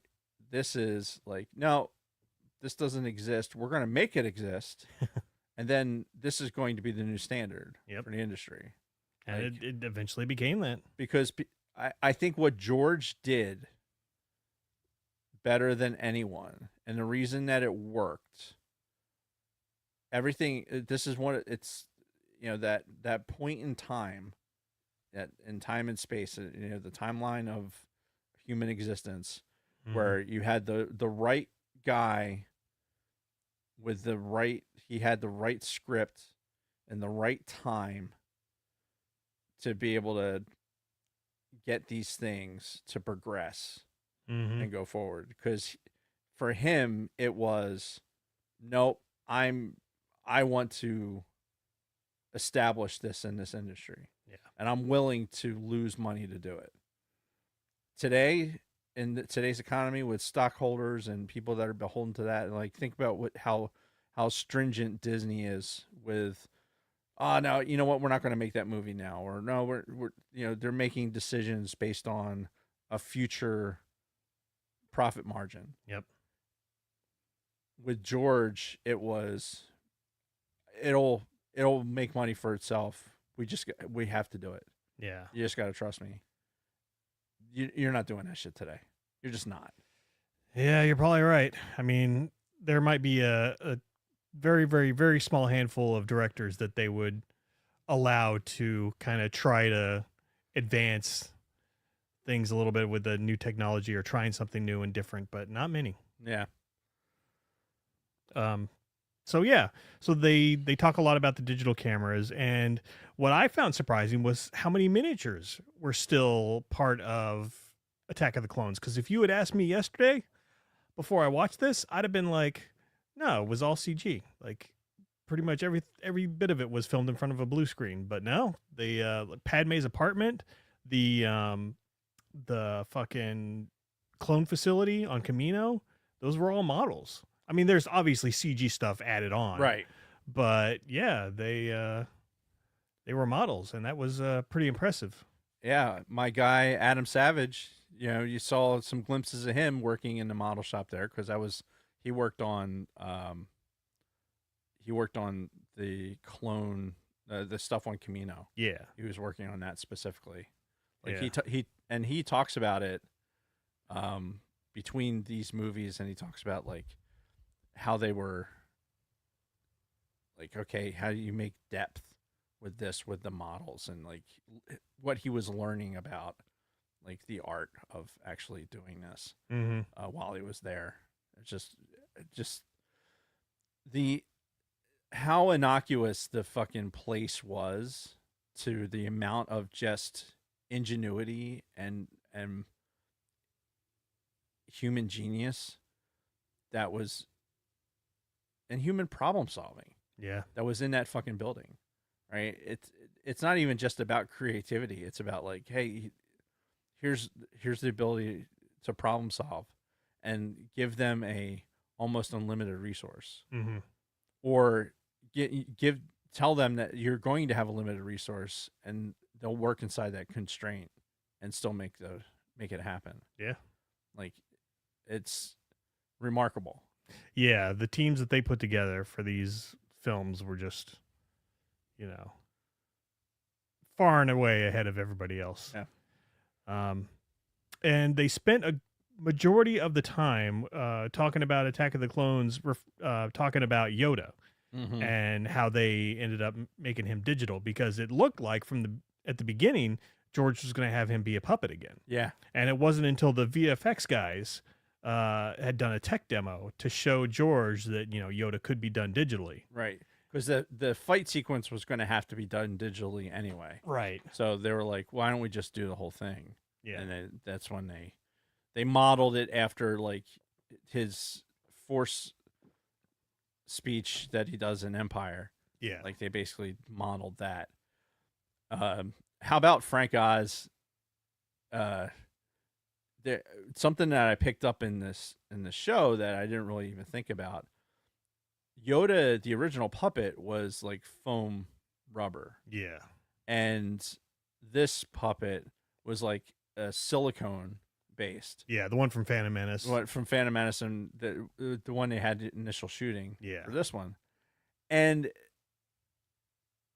it was significantly heavier. Yeah. So you had Frank Oz trying to act with this puppet, and then they'd cut, and he'd like, yeah, his his arm arm would immediately just drop. collapse. Yeah. So I don't think anybody was happier than Frank Oz that this fucking thing went digital. Yeah. Whereas everybody else who was watching on set, they would just see, as soon as they yelled cut, Yoda would just die, just blah. It just disappear. Yeah. The other thing that I picked up from this, did you hear George actually say that Yoda is the Yoda puppet that they came up with from Phantom Menace was it was like the bastard offspring from Kermit and Miss Piggy. Did you pick up on that? Yeah, I did catch him saying Yeah. something like that. Wait, Oh, George is in the chat. George. He's just got eyes on us right now. Yeah. Well, we're singing your praises. Don't Yeah. worry. Earlier we're totally but I think I'm thrown off by his presence. Kermit and Miss Piggy. Right. No, I was going to make a point about the puppet. About how it was heavier. No, it's fucking gone. God damn it. Well, while you're thinking about that, is Frank Oz Canadian? Because there was a point where, they're showing him holding up the puppet and he's got to stop, like mid shoot, he's got to pull it down. He's like, I'm sorry, guys, and I swear to God, he said the Canadian, I'm sorry. So now I gotta look this up. I didn't get a chance to before. Oh, he's American. Is he? Okay. Where's he from? He's 81. 81. 94. He's someone I'd love to see in real life Yeah. at a convention or something. Yeah, that would be. I wonder if he does conventions. Not that I've ever seen, but you never know. Oh, that would be it. That would be one of those where he would be mobbed. Yeah. You'd have to pay all of the monies Mm-hmm. to even the non-Star Wars fan base would be all over that shit. Yeah. You got Kermit, Bert and Ernie, Yeah, all the Sesame Street. or just Bert. Ernie was Jim Henson. But yeah. Yeah. Anyway. So yeah, they basically used Yoda, the digital Yoda, as the Jar Jar for this episode. And, they even made comparisons. They had Ahmed Best talking about it, and he even helped with some of the fight choreography Right. between him and Dooku. So he sat down with the effects guy and he showed him a bunch of old Bruce Lee movies and some anime. Yeah. And yeah, between all of that, they sort of got how this fight was going to go. And once the effects guy knew that how this was going to go, it came together so quick. Yeah. George's only direction was in the script. It says a fight that will be unforgettable Yeah. or something like that. Mm-hmm. And after he read the script, he's like, well, what the fuck does that mean? And goes to George. He's like, oh, yeah. I think like Tasmanian Devil. Yeah. That was it. It must have been so fucking hard to work for that guy. I know. Like, honestly, it'd be like, can I get a little more? yeah. Can I get a little more out of you? Like, And then when you would show him something, he'd be like, "Yeah, it's good." like, was it good? Like, I don't know how to take that. Yeah. Then they did another audience reaction, much like they did at the beginning of the episode with Phantom Menace. Now they go to the audience reaction for Attack of the Clones. Right. And that main effects guy again, he snuck into a premiere showing Mm-hmm. and was expecting to get booed out of the building because, again, he's the guy who did Jar Jar. The reception that Jar Jar got was terrible. So he's like, they're going to blame me for fucking up Yoda. Right. And The guy that brought Jar Jar into Star Wars and killed Yoda and brought Frank Oz out of Star Wars. yeah. And obviously the crowd loved it. And I can speak from experience because I saw Attack of the Clones on opening night at a midnight showing. Mm-hmm. And the second Dooku fucking finishes Obi-Wan and Anakin, and they're both laying sprawl on the ground like, and then you just hear the click, click, and you can kind of see Yoda's shadow and hear him going, Yep. as he's coming in. The fucking crowd went nuts. And then as soon as he pulled out the lightsaber, holy shit! Like, I've never been in a theater where a crowd went this crazy before. Yeah. Honestly, I went. It was the opening week because I was actually TDY. Mm-hmm. And I was in Cedar Rapids, Iowa, Oh, of all places. yeah. And we were there for a course on a radio, and me and another guy were like, all right, we're gonna dip and we're gonna go see this movie. Mm-hmm. Right. Cause we're hearing people are talking about it and they're saying good things. We're like, all right, let's just go over and just fucking do it. Yeah. So we did. We fucking get there, and it's like there's still Cedar Rapids, Iowa. There was still a fucking line, Oh yeah. and we were trying to get there before school let out, Mm-hmm. but it was still a line. Yeah. So we got in, and that reaction was the same. Oh yeah. Like it was, and there were people that had been there multiple times. Like we were talking to them, and they were standing in line. They're like, "Oh yeah, it's like the third time I've seen it." We're like, "Really?" And I can tell you that as much as the Yoda scene blew me away in Attack of the Clones, it was in that moment, the moment before that, when Mace and the clones show up, when Natalie Portman looks up and says, "Look," right? Yeah. And all these dummies look up, like, really, Really, everyone's stop worrying.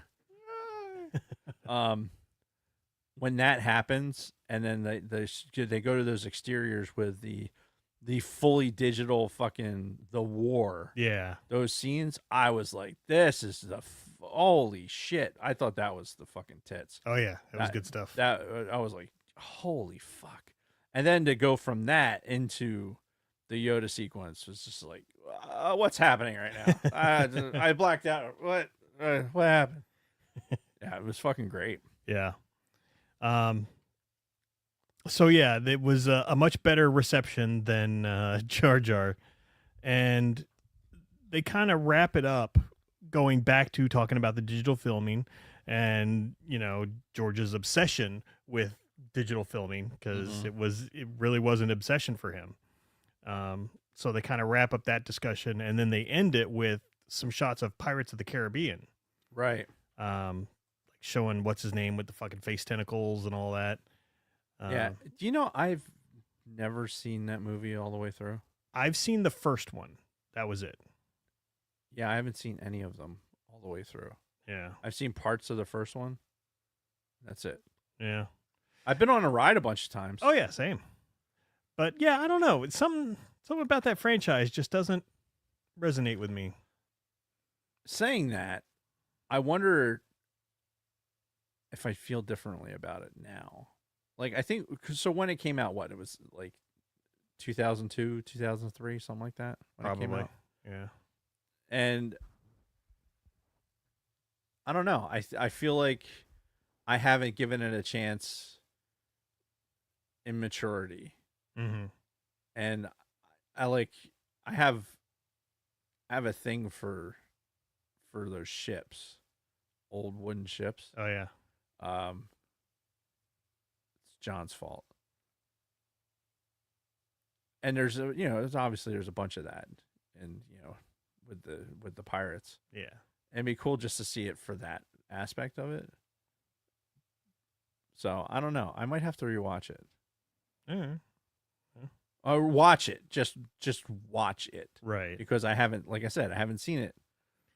I haven't seen it in its entirety. Right. Hang on. Pirates of the Oh, it's only one R. Being Caribbean. Oh, the original movie came out in 2003. Nailed it. So we're past any anniversary. So Yeah. face. No, it'll come back around on the record later. Yeah. But yeah, it's just I know people that love the franchise, Mhm. but I don't know. It just wasn't in my wheelhouse at the the time this stuff was happening. Yeah, same. And in 2002, 2003, that's when I had an infant at home. yeah, and we were basically developing a new weapon system. Ah, yes. And we had a brand new weapon system, and I was TDY all the time. Yeah. So when I was seeing movies and shit like that, I was seeing it on the road Yeah. and drinking. Right. So either way, that's the end of the episode. Yes. I thought it was great. I thought, transitioning from the poor reception in Phantom Menace to the positive reception of Attack of the Clones was a nice way to sandwich the episode.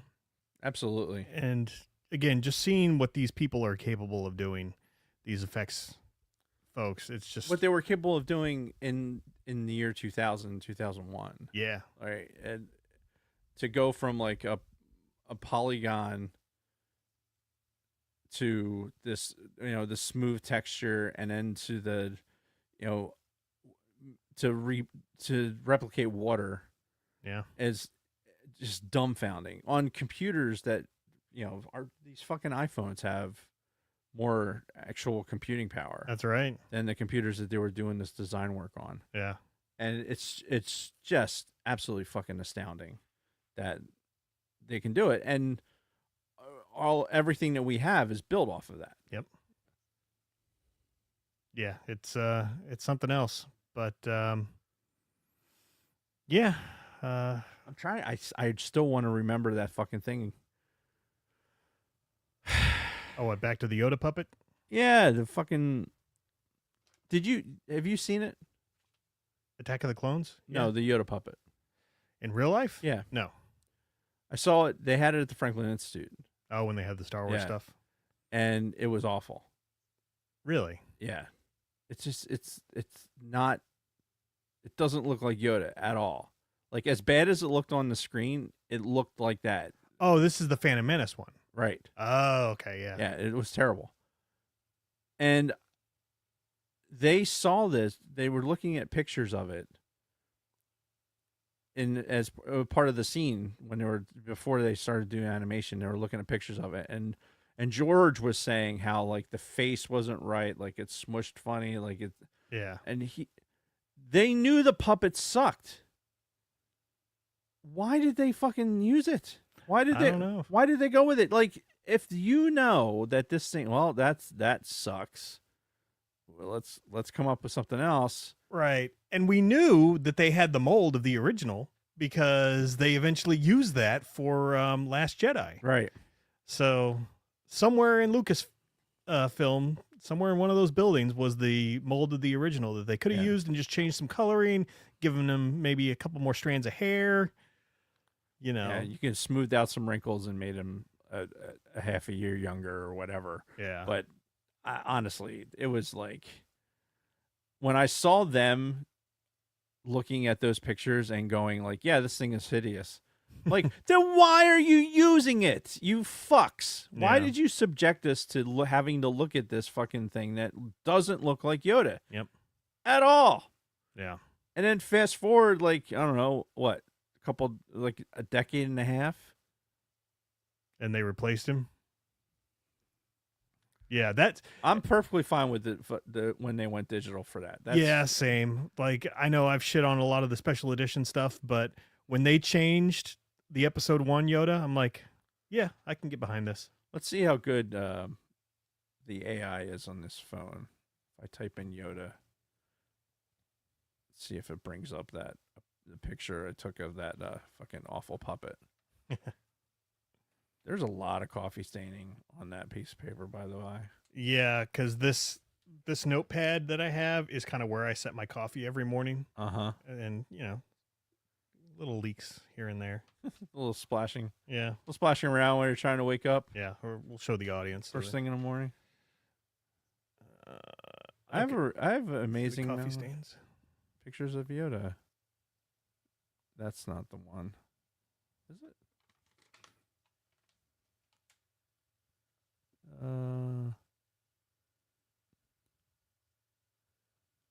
Well, here's one that they had. This was made out of the original mold Okay, in 1994, 94.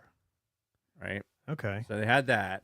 looks a little odd, but okay. Yeah, it was, they made so many thousands of them or whatever it says. Yeah. Oh, you know what? That was in 2016. I'm so mad I missed the Star Wars at the Franklin Institute. That would have been great to go see. I would imagine that's going to come back. I mean, it'll make another rotation. Like they just did the body thing again, which is fucking horrific. The sarcophagus or whatever. No, they have plasticized bodies. Oh, So it's basically this treatment that the body gets that turns it into like instead of like living tissue, it turns it into plastic. oh, So when you're looking at it, it looks like you're looking at like, oh, that should be like made of wax or something, but it's not. It's actual like human fucking tissue. ew. Yeah, it's fucking awful.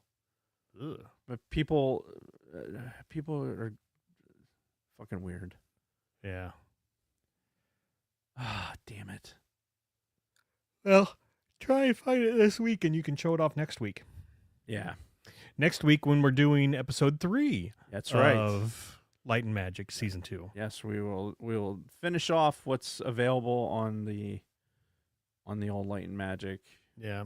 I skimmed through like the preview. If you just mouse over the progress bar, it'll show you like little thumbnails of what's going on. So I did see some episode 3, some Revenge of the Sith stuff in there. So we will get a little taste of Revenge of the Sith. Yeah, I mean that's a good thing.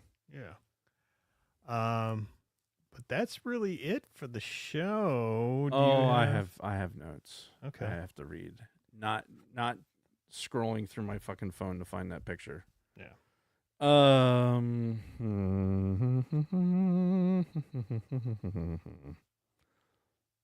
seen a movie, Dave? I have not. It's an okay movie. That's the one about the teddy bear, right? No, that's Ted. Oh, which one's Dave? It's the guy from Fish Called Wanda. Oh, yeah. What's his name? Where he's like isn't he like a government official or something? Well, he ends up being like a body double for the president. Oh, because the president he's like goes into a coma after fucking Kevin Kline. Yeah, there you go. The president is like banging some fucking hostess at some restaurant or whatever, and he goes into basically a coma.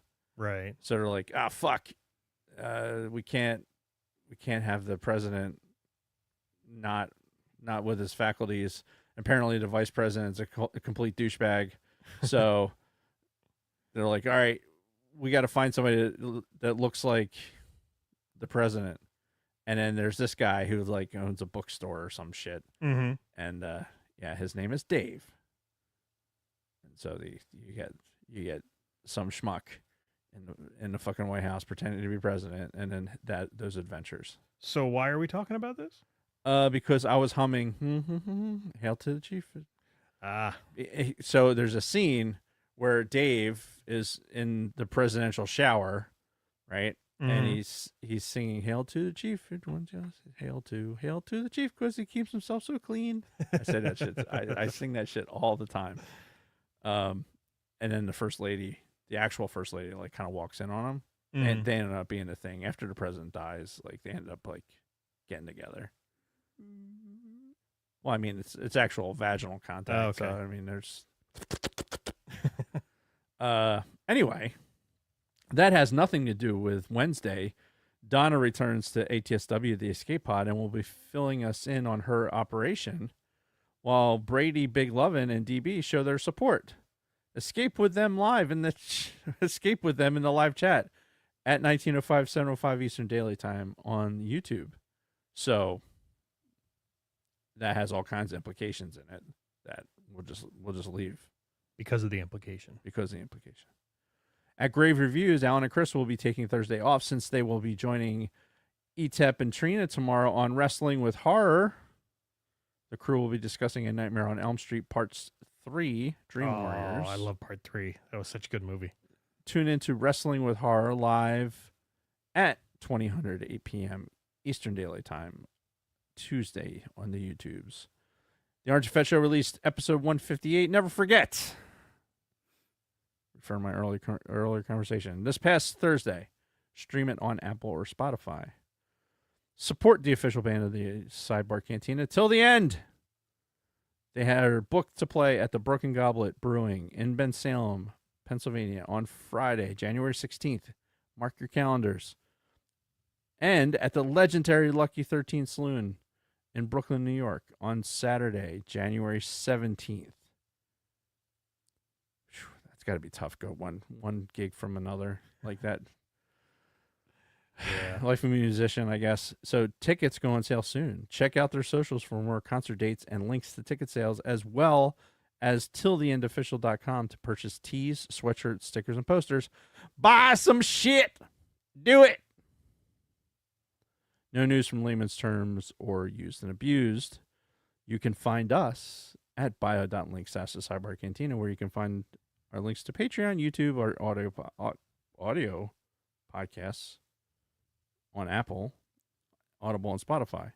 Did I post the last one? You did not. Fuck. when Dave fucking posts it. I actually like this computer hasn't even been turned on in like a week because I've been using my work computer. Yeah. So like that's why.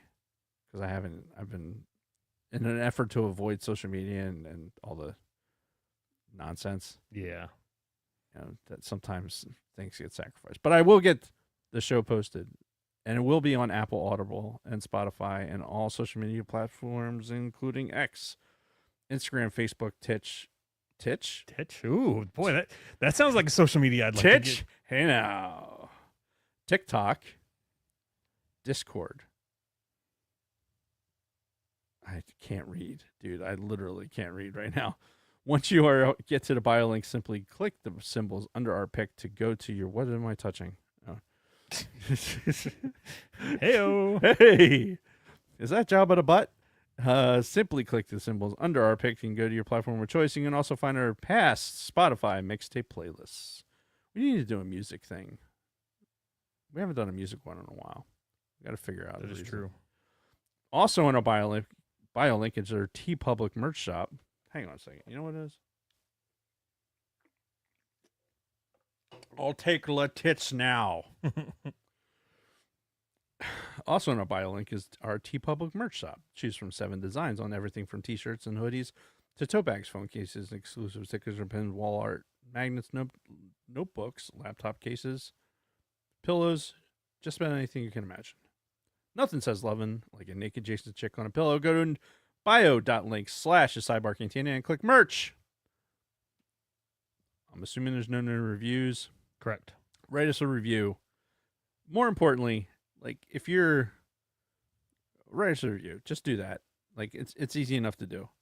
And if you have a request for anything for us to do within reason, voices, fucking skits, bitch. We'll do something. We should do the argument clinic. We could do that.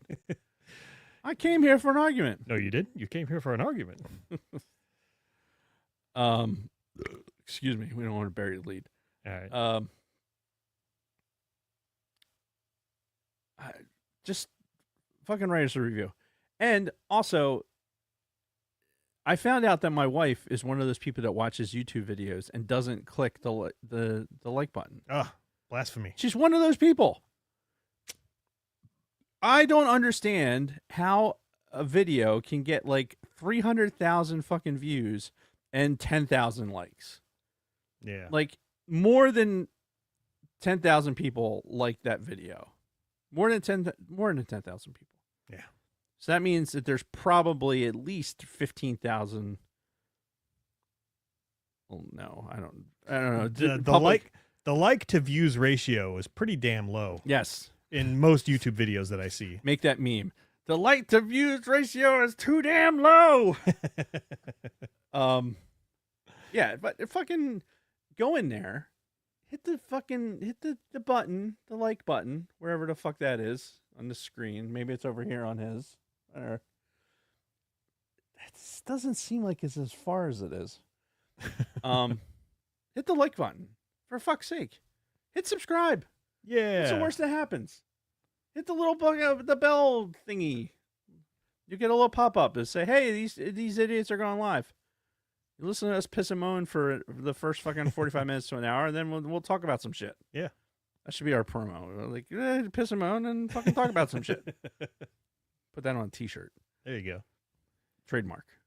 Stamp. Triple stamp. Anyway. Can't triple stamp a double stamp. If you're listening to us on audio, please consider joining us in the live chat on Mondays. The chat is most definitely where it's at. If you are new to Sidebar, please subscribe. Ding that bell and select all. I just went and talked about this in notification when we go live. Smash that like button. It really helps us out. Smash it. Do it. Dragon Buddy said hit all the buttons. All of them. 37 dicks. Do it live. Fat penis. Fat penis. Fat penis. Fat penis. Fat penis so smooth. Fat penis so smooth. Fat penis so penis so smooth. I really just need like a half hour to just like come up with some sort of banger. Well, we've still got all the raw audio files, so you could do a lot with them. My penis, my penis. My penis so smooth. But it's so much more fun to just push the button, and try and make it happen. Yeah. Hey, as always, a huge shout out to all our Patreon supporters. You, with my awkward ass non snapping finger. You're the reason why we do this. Fucking done. All right. Well, we're done 10 minutes early. You got anything else to talk about? My penis so smooth. Yeah. Or we can give the time back and you can get home and get some dinner. Kathy would like that, actually. All right. So I guess we'll close it up here. It was Hey, I'm sure there's some football on right now. It's like a doubleheader tonight for Monday Night Football. Yeah, I think it's the Raiders and Chargers are first. Yeah, so Brady, good luck to your Raiders. I guess. Hey, they won their first game, so Yeah, they're getting a little Tom Brady magic on it, I guess. Sprinkle some Tom Brady on it and get the fuck out of here. yeah. Beat up on that Harbaugh fucking character. Mm-hmm. What an idiot. What a fucking, like, where did that come the from? antics with the fucking, like, I'm gonna bang on your shoulder pads and grab you by the face mask. Like this is a grown ass man, like a grown ass man and an old ass man. Like, you don't need to fucking, like, this is how you get don't need hyped to up. treat it like it's high school football. Right. Oh my god. You wanna waste 10 minutes? Let's talk about how much Dave is sick and tired of fucking the lack of coaching in like Little League. Like, nobody. Oh yeah, we talked about this last week at the game. Yeah, and I saw it again. I was at my nephew's fucking game, and I'm watching, and the lack of fundamentals. Everyone wants to go out there. They have their little fucking sliding mitts on. Like, everyone wants to play hero ball. Nobody wants to do fundamentals. Mm-hmm. And it's driving me fucking insane. Like, even basic coach shit, writing down lineups, marking in the book what people did so they know where the fuck, like, oh, you had a pop-up to fucking left field. You know, all right, we'll do a fucking P7 here, whatever. Mm-hmm. You know, having the book maintained and having, like, oh, this kid's injured, he's going to sit here on the bench. Well, if you're going to sit here, you're going to do the book, right? And you're going to be a part of the game, Mm-hmm. even though you're not in the game. Like, these are the little things that kids take with them as part of the sport. The whole intention of youth athletics is not to develop a fucking MLB player. Right. Right. The same thing is happening in youth football too. I just don't see it as much now because I'm not coaching. Mm-hmm. But I'm watching my nephew come up in baseball, and some friends of ours, they have their son's coming up in high school ball right now, and the idea that they're more concerned with exit velocities and how hard, or how fast are they throwing? Like, right. Who gives a fuck?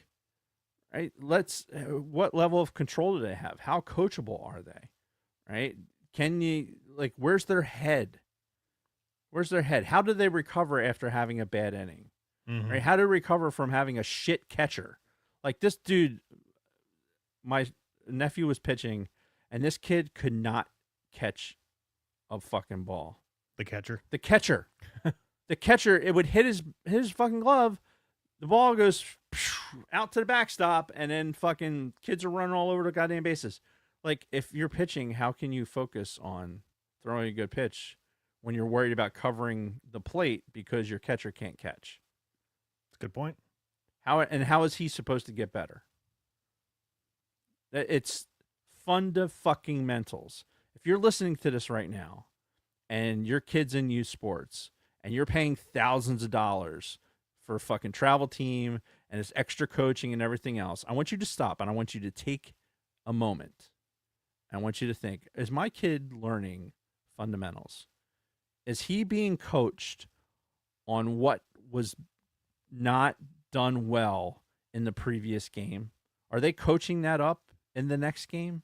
Mm-hmm. Are they working on that? Like, hey, we didn't turn that double play, so we're going to work on turning that double play. We're going to work on assignments when the balls hit the left field and who's covering what bag. We're going to work on that because we didn't do that right. Yeah. All right. Or if you're standing there and you're making an investment in what you believe is your son or daughter's future, and you can't tell me that they're not doing this in the next practice, get out of that fucking program. I don't give a shit what kid went to some fucking D3 school out of that program. Get out. Yeah. Find some place where they're going to learn fundamentals, and if they're naturally gifted athletically, the rest will come. Because the majors, and I had this issue when I was fucking coaching, and especially in umpiring. You had parents of fucking 13-year-olds that thought that their kid was going to the majors, Right. or that they were going to get a college scholarship. I'm like, you people are out of your fucking minds, right? Even if this 13-year-old does do that, it's extraordinary. Yeah. There's such a small percentage of fucking kids get that opportunity. Yeah. Let alone not just the opportunity, but actually fucking have the talent to fucking do it. Mm-hmm. So how about instead of $5,000, $5,000 to $10,000 invested in this travel team, and every fucking weekend you're in a tournament? God damn, is that how much it costs? It's fucking expensive, dude. Jesus. Bats, you're spending $400 for a bat, $300 to $400 for a bat, depending on what hitting, where you're at. Like, no wonder my coworkers are all broke. Shit. Yeah, their kids are playing sports, man. They're getting raked across the coals because of. It's not because they have cool uniforms on. I mean, some of these pieces you're paying to use fields and stuff like that, and that's that's part of the cost, but yeah. But a lot of that cost is buying into tournaments. Like, okay, we're going to get in this tournament because there's prestige in this tournament. Mm-hmm. Like, oh yeah, I want my kid to get in that tournament because then somebody will see him. Like, really? Really? Okay, sure. So we'll schedule his pro day, and then we'll fucking go from there. Like, right. Like, come on. When you talk about generational fucking talent of kids that fucking that go to the big game, those kids jump off the field, right? There's 2 kids out of South Jersey that are playing that. Well, the one kid got cut from the Eagles. He's on a practice squad. I forget who. The one quarterback, and there's another kid who's playing on the Eagles. His name's escaping me. But these kids came out of programs in South Jersey, not like big highfalutin. Like, this is high school kids out of South Jersey. Mm. When these kids played, and you knew, like, holy shit, that kid is killing us. Mm. Like, he is that's not normal. Like, that dude's running up and down our fucking backs. That guy has that level of talent.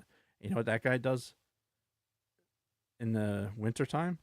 He probably plays basketball or wrestles. Yeah. You know what he does in the spring? Baseball. Or track. And then in the summer, recovers until 3 days or 2 days or whatever. Yeah. Get your kids in multiple sports. We've talked about this before. Get your kids in multiple fucking sports. Develop athletes. If you've got the money. Local community stuff is out there to be had. And don't disillusion yourself with the fact that, like, oh, they're having fun because it's a competitive thing. No, that's your thinking. That's your thinking. Ask your kid what the fuck they think. All right. Well, that's time. So we're going to Soapbox. close out now. Dave's soapbox. But thank you, everybody, for watching, who watched us on the YouTube. Thank you to all of our audio listeners. We have not forgotten about you. And until next time, when we talk about Light and Magic Episode 3, until then, Dave and everybody else, may the Force be with you. May the Force be with you. Bonk.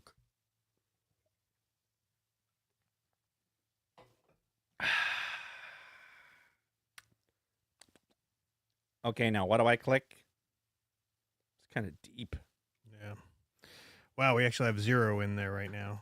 Or no, now we've got 1. It dropped to 0 for a second there for viewers. So to the one viewer that's still out there, probably Kelly, we're going to end now. But thanks for all you do. I'm assuming you're the one that's still in there. Those numbers aren't accurate, honestly. Oh, no?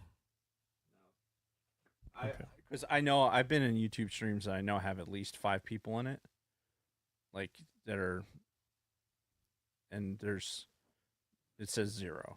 Okay. So it's like whatever. Yeah, that's fine. But yep.